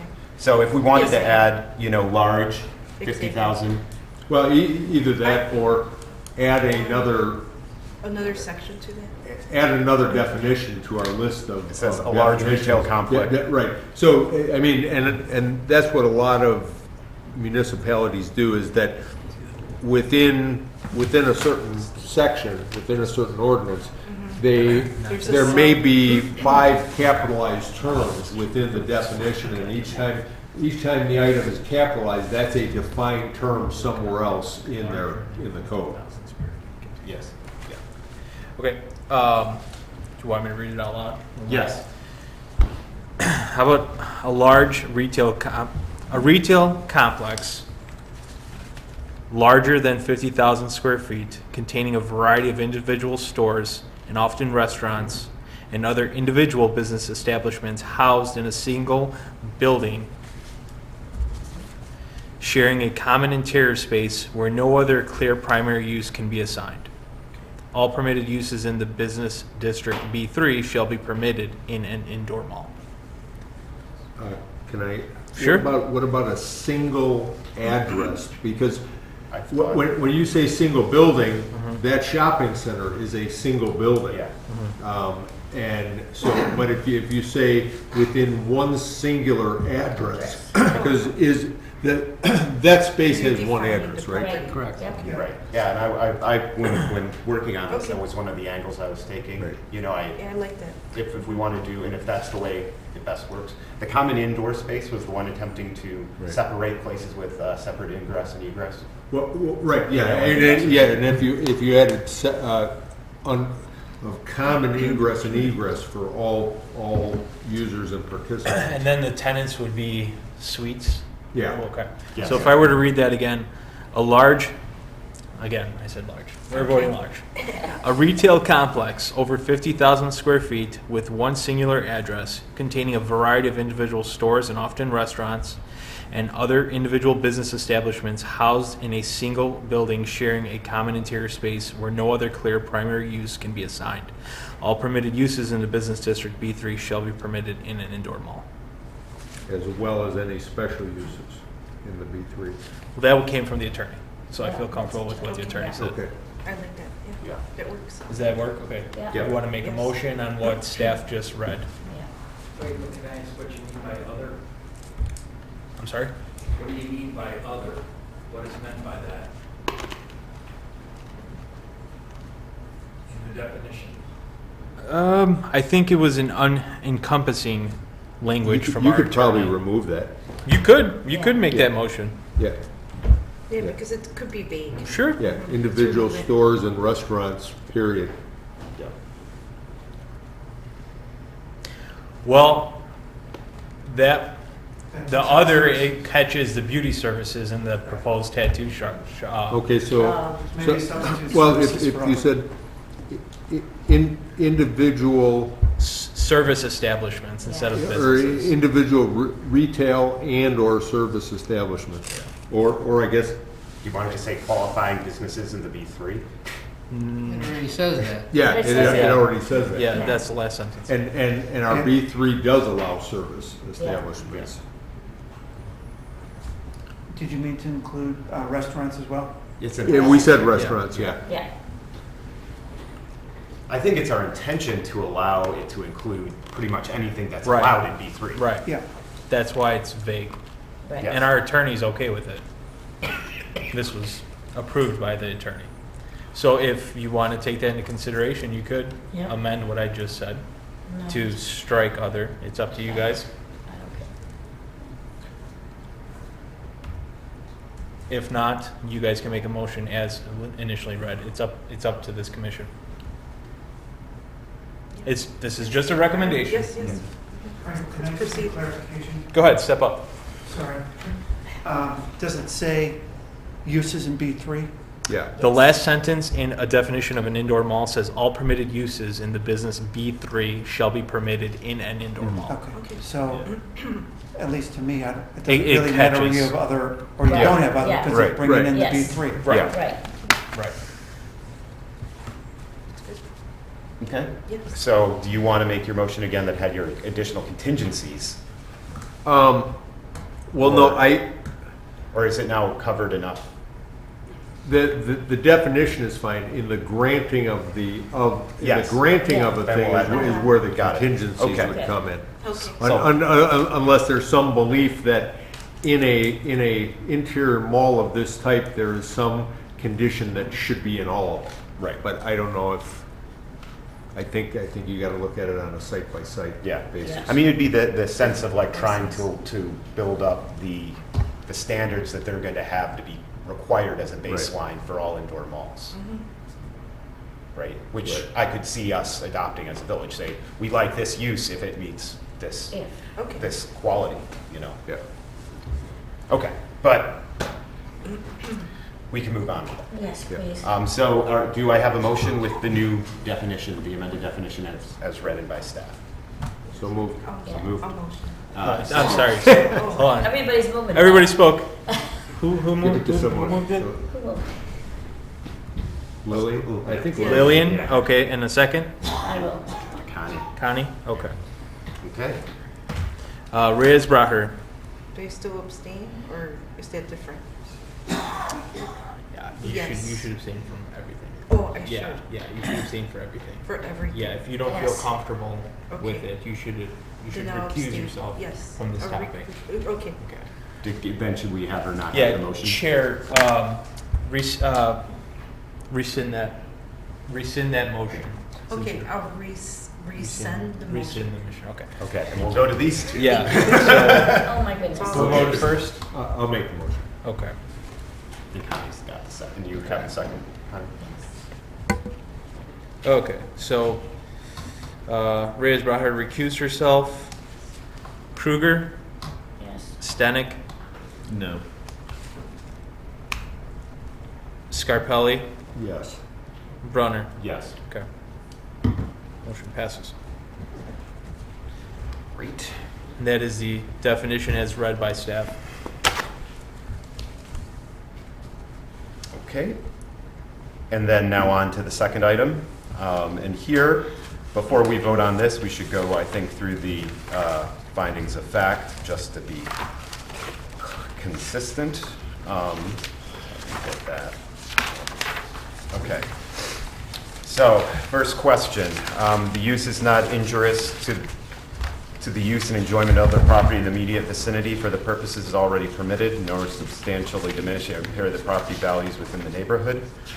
I mean, my take on this is their presentation is bringing a business and expects to bring business to a vacant mall. So that to me puts it in this yes category, but I am definitely looking for any other comments on this first topic. Chair, you guys made a motion for the rules and definition. And you may Oh, I'm want to sorry. add a motion to add indoor mall as S special use in the B3 district. Second. That's it. Okay. So Okay. one more motion. for that. Yes, I'm sorry. Thank you. Yep. Could I, as Franco just brought up, we had in that first number one, there were technically two things we needed to vote on. So the second one will be actually adding the definition we just made to the special use in the business district. So the first motion was just defining it. The second one's now saying it's something that's applicable in the B3 district. B3. So could I have a motion to add indoor mall as an S special use in the B3 business district? So moved. Okay. Or second? Yeah, so Connie and then seconded by Everybody Frank. wants it. Thank you. Kruger, Yes. Stenick, No. Scarpelli, Yes. Brunner. Yes. Okay. Good. Okay, now on to the findings of fact. And the first one being the one that I just read. So staff recommended yes. Do we have anyone who wishes to disagree or comment or talk about this point?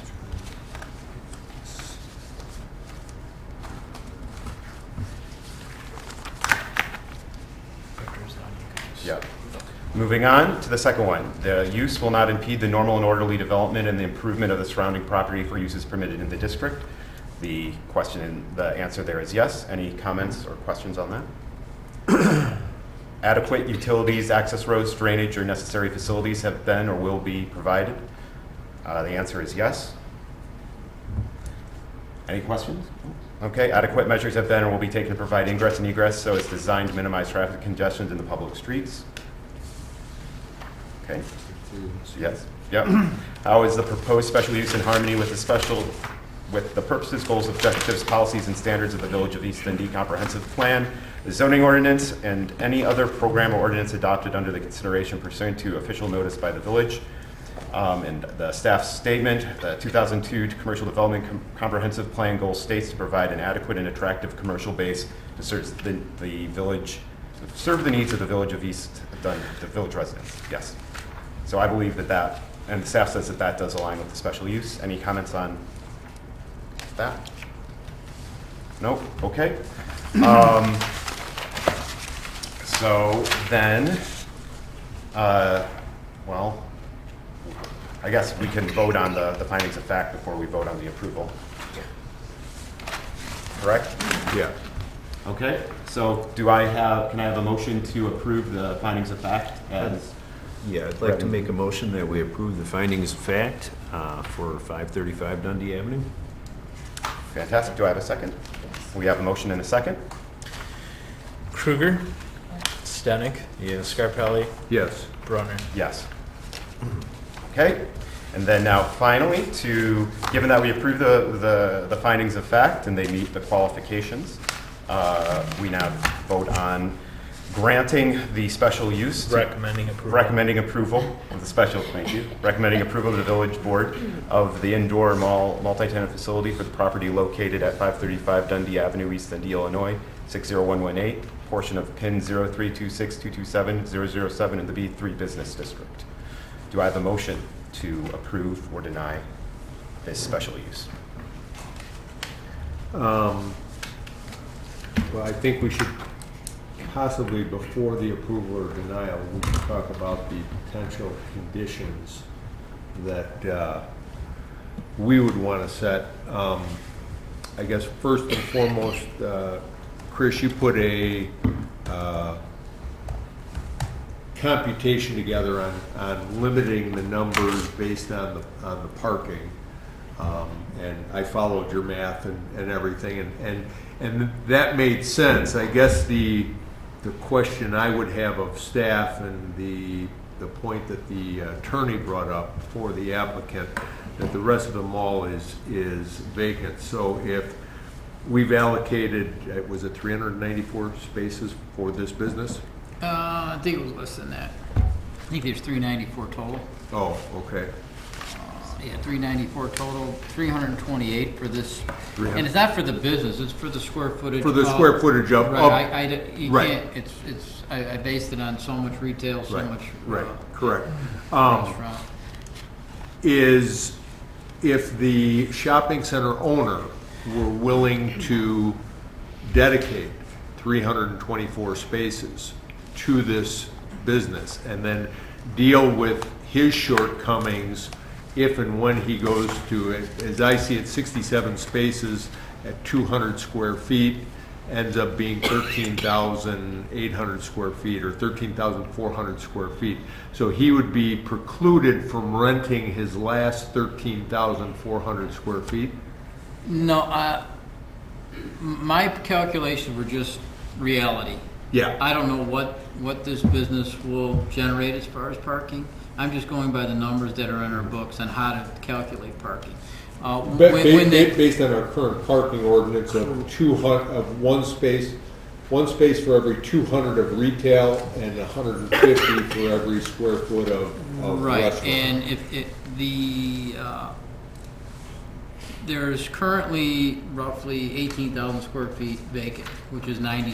If it's all retail, that's 90 spaces that won't be used until those. I don't think we should limit his future rentals based on parking.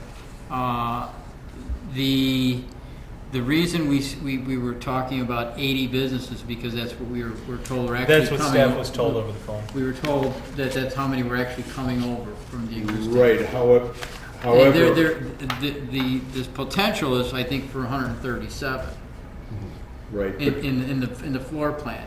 I don't know how that would translate into parking in the future. I don't have a crystal ball. Well, right, and I guess that to me, we're kind of comparing apples and oranges, because if we allow 80 businesses and one of his businesses occupies 90% of the interior of the space, and he only gets 2 businesses, he's now leased the entire thing. So I think we've got to qualify the entire floor plan as potential leasable area. Mm-hmm. And then what is the parking count at that? Well, the parking count is just by the square foot. It's not by the businesses. Right. So, and you believe that all the aisles count as retail space? According to the code, the only thing that wouldn't count would be an area that is specific to storage. Storage. Right. Where they have Storage or warehouse. Well, it says storage. Yeah. So that'd be storage rooms. Like if you had a restaurant, you had a cooler. Yeah. That would be considered, because you're not going to count that. But I'm just going by our code. Yeah. I'm not saying there's going to be an issue with parking. Yeah. I'm just giving you numbers so that you can reflect on. Yeah. And then I guess and this is a real question, and I don't expect you to necessarily have an answer, but you might, is at some point in time, the village allowed 93,000 square feet to get built with the existing parking lot. Well, this was a PUD, Okay, and so perhaps when they looked at the Dominic store, perhaps they had a lot of storage. yeah, correct, yeah, they could have. They could have just went with the space that was available on the land. They could have, and it was one mall at that time, phase 1 and phase 2. Now it's Right. 2 individual owners. Right. If you calculate the whole thing, maybe there is enough parking. Because I believe the north end, when I did the north end, they had about 26 additional spaces by the use that they have now. Okay, so they have a surplus of 26 spaces. There could have been all different number of calculations that were used when they did the original mall. That would have made it per code. But of their 80 users, you don't have from them a square foot count of how many square feet that's going to occupy within the, I used the 63,000 square foot of the building. okay, And then I deducted, I used 6,700 square feet for the restaurants and the food court, which Okay. may be a little high, but that would knock a few spaces out, required spaces. Okay. So that might get it down to 320 or something like that, or something. But I'm not saying that there's going to be a shortage. I'm just saying that there's, Right. according to our code, there's a deficit. but the recommendation from staff was to approve 80 spaces, 80 businesses. 80 businesses. Because that's what we were told would be moving over at this time. If in the future there was no issue Yeah, with parking, if I may. then that could expand. One of the conditions would be after 12 months, the applicant may reapply to go above that 80 amount, just to say, hey, our business this is where we're at so far. There's still vacancies next door. We don't know that. We don't want to take that into consideration. But we want to see how their business is doing for a year. And if they feel that they could, if staff feels that they could handle more tenants as well, after 12 months, they can reapply to the process to bump up that number on this special use. I believe he said, though, you have 87? Yeah, so if I could speak to that. I think what he was doing was calculating the restaurant space, 6,500, it's 5,000. So there's 1,500 extra space.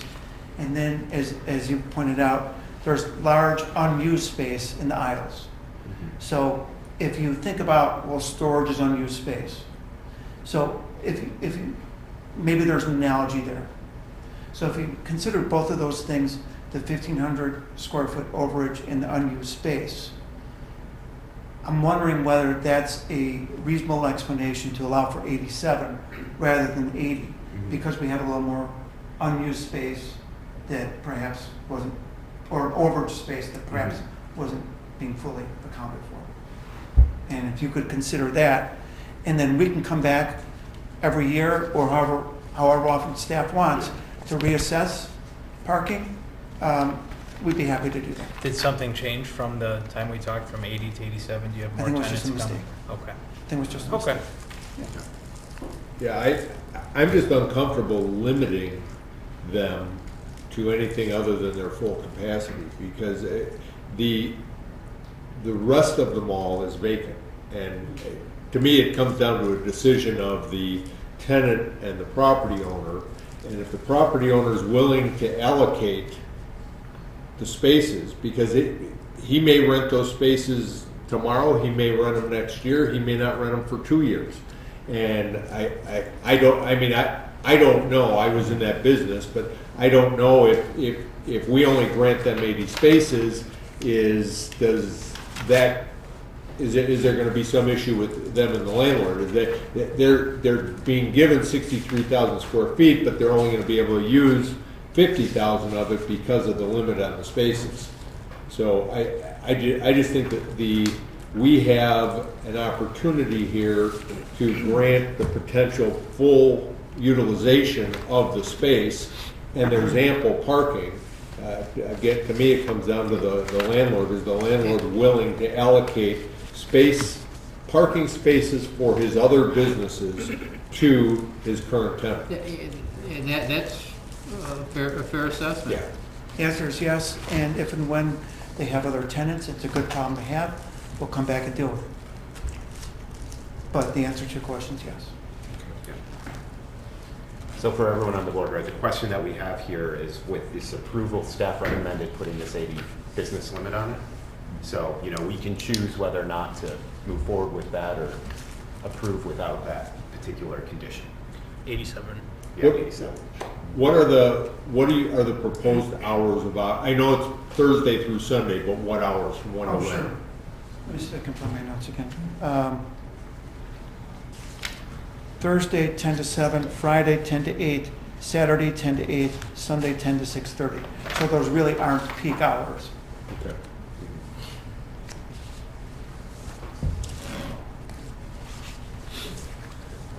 Just a quick question, I'm sorry.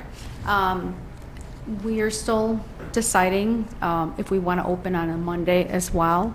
I don't have a definite yes, because I do want to check with all the vendors and make sure that everybody wants to open. So what I don't want to have is 50 vendors agree and then another 50 vendors don't want to, because they're not used to opening up on Mondays. But our goal is that we are open more days than just the 4 days.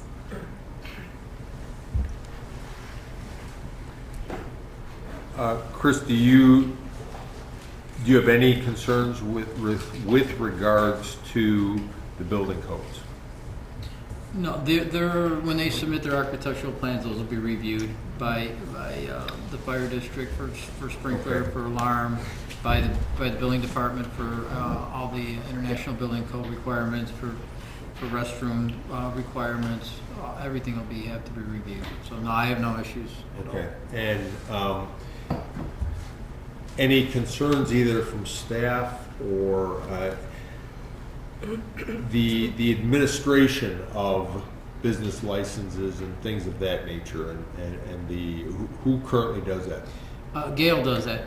Okay. My assistant Gail. So she handles all the business license notices. So they will be sent forms to fill out, complete, and then they will be reviewed. And if the special use is required, they will be required to do that. If not, they're just issued their business license. Okay, and do you propose, or do you, if say they put their 87 people in there and they've got 30 vacant units and they're all built to that 20 by 20 or whatever with all the construction in that, would you typically require a certificate of occupancy on each individual space, or are you going to grant them once all the build out is done, you'd grant them a space, and if they wanted to rent it on Thursday night to somebody who wants to open up the next day, they can do that? The occupancies would be for the entire building, one occupancy permit. Okay. For the entire building. It's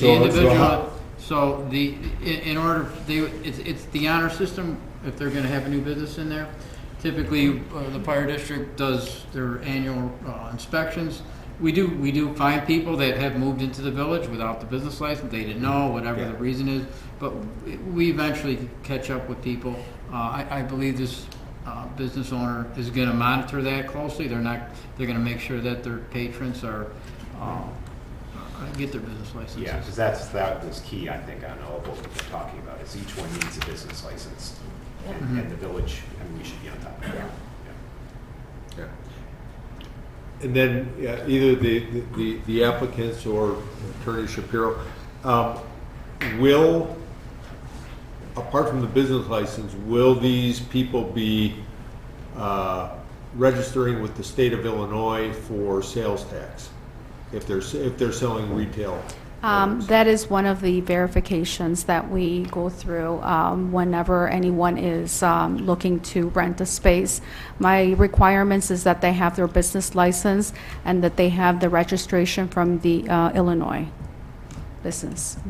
Okay, to their home or to To the the place of business, business? retailer's business. Okay. for their business. Okay, and how do you currently handle mail in the current location? Does the mailman drop everything off and then you guys separate it out? Yes, the mail is addressed to the business with their suite number. Oh, okay. And then the manager handles all the mail or passes it out to everybody. Just one note, when we took over in September, we actually went through and we made sure that everyone was compliant. And we verified all registrations with the board, we verified the occupancy licenses, and made sure that we had that under control. Okay. Does anyone here want to, are there certain, but is the floor, I think the floor had a vinyl tile. Does it still have a vinyl tile? It does not. It does not have Is it a concrete, a polished concrete? It's concrete. They were thinking of polishing it. I don't know if they've done that or it's completed yet, but they were looking at doing that. At the at East Dundee? Yeah, yeah. Oh, okay. Yeah, it's concrete. It's concrete right now. Okay. And do you have plans to polish it or put some type of a? To polish. Okay. Yeah, would it follow this, like with it, is this dyed or is that just the way that it looks in the picture? That looks like it's dyed. Yeah, but would you be just polishing, so it'd be the gray polish? Or would you be We staining haven't it? discussed Okay. Yeah, so right now there is the concrete floor, and I stopped in today to see, Bobby said, let me show you what it looks like. Yeah. It look, the polished concrete, but I would like tile, so we will discuss that Okay. with the builder, with the owner. Was it multiple? And I guess, does anyone on the commission have any, this obviously isn't drywall, this almost looks like laminate flooring put up, put vertical. Yeah. Are there any type of, does the International Building Code, The fire code will look at that. Vinyl flooring, depending, you have to have the proper, whatever they put on the walls, they have to have proper fire rating. okay. So But that's I something- I guess, is there anything that the International Building Code would allow that would be of an unfinished, like, to me, this is finished, drywall painted is finished. It Is would be there, the minimum would be drywall painted. okay. And then if they want to cover it with something else, they can. As long as it meets the fire rating that's Yeah. required. Right. Okay, and then, so all those fall under the building code. Right. Yeah, is there,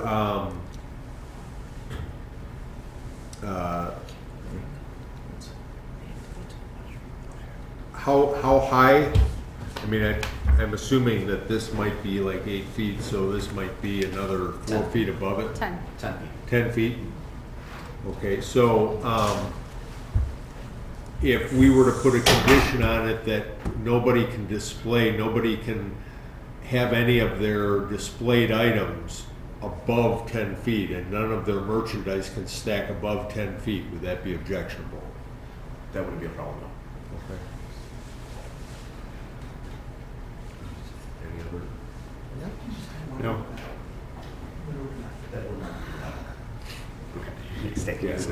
I would, if somebody wants to hang something from the ceiling, as long as it comes down below that 10 feet and it hangs inside their space, I'm fine with that. I just don't want, to me, this is somewhat of a finished look, but I don't want, since you're gonna have from the 10 feet up to the underside of the ceiling, that, to me, that seeing boxes and things up there would look tacky to me. It just, it wouldn't look good. Now, if you wanted to build the wall up to 12 feet, obviously you're gonna have to talk to the fire department and find out. I would assume in the open joisted area, your sprinkler heads are pointing up, and in the drop ceiling area, they're pointing down. Yeah, so once, But usually, is it 18 inches they have to maintain? 18 inches for storage, but if they Yeah. go up on the wall, they're going to redesign the system. The system's designed for open concept right now, that's why they're keeping it open. Okay, Gotta keep it. so if the space allows, we would prefer 12 feet, but we don't know what the clearance is, so Okay. that's why we went with 10. okay. Yeah, but all that's dictated by the code, so we don't need to vary that. So, yeah, I guess right now, then, the only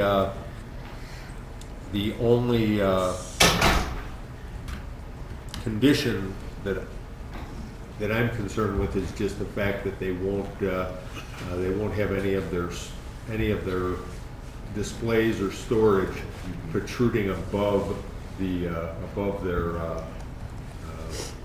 height of their wall. Yeah. Yeah, and that's, I think, easy enough to define. So pretty much their merchandise needs to be bounded by the physical dimensions of their building. No Their- sky their rights. wall, yeah. Yeah. And that would include the hallways too. I mean, we want the Yeah. same thing you guys. Yeah. Absolutely. Yeah. Okay, so, so once again, I want to remind everyone that the staff did recommend the limit on the 80 businesses, but we do not need to include that in our Yeah, motion. we have to. So, at this point, is there any other discussion that we would like to have? Do I have a motion to approve or deny this granting of the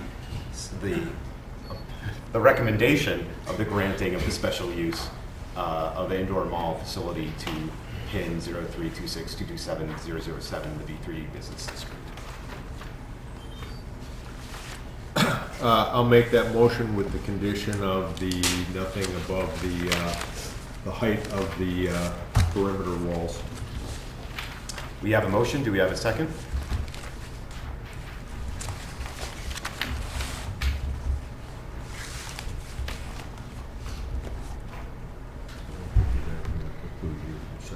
Oh, well, then I will second it. I didn't know I could. We're all appointed. Yeah, It's okay. only when you're, Well, I will second then that motion. So we have a motion and a second. Kruger, Yes. Stenick, No. Scarpelli, yes. Brunner. Yes. Okay. Okay, so I think that concludes our business, our new business. We have no other business on the agenda, so I would entertain a motion for adjournment. I'd like to make a motion, we adjourn the meeting. We have a motion and a second. Franco, call the roll. Reyes Braher. Do I still abstain? No, this is a motion to adjourn. Okay, just want to make sure, yes. Kruger, Yes. Stenick, Yes. Scarpelli, Yes. Brunner. Yes. Okay, well, thank you guys very much. I just saw this. Police report, Oh, yeah. 200 calls.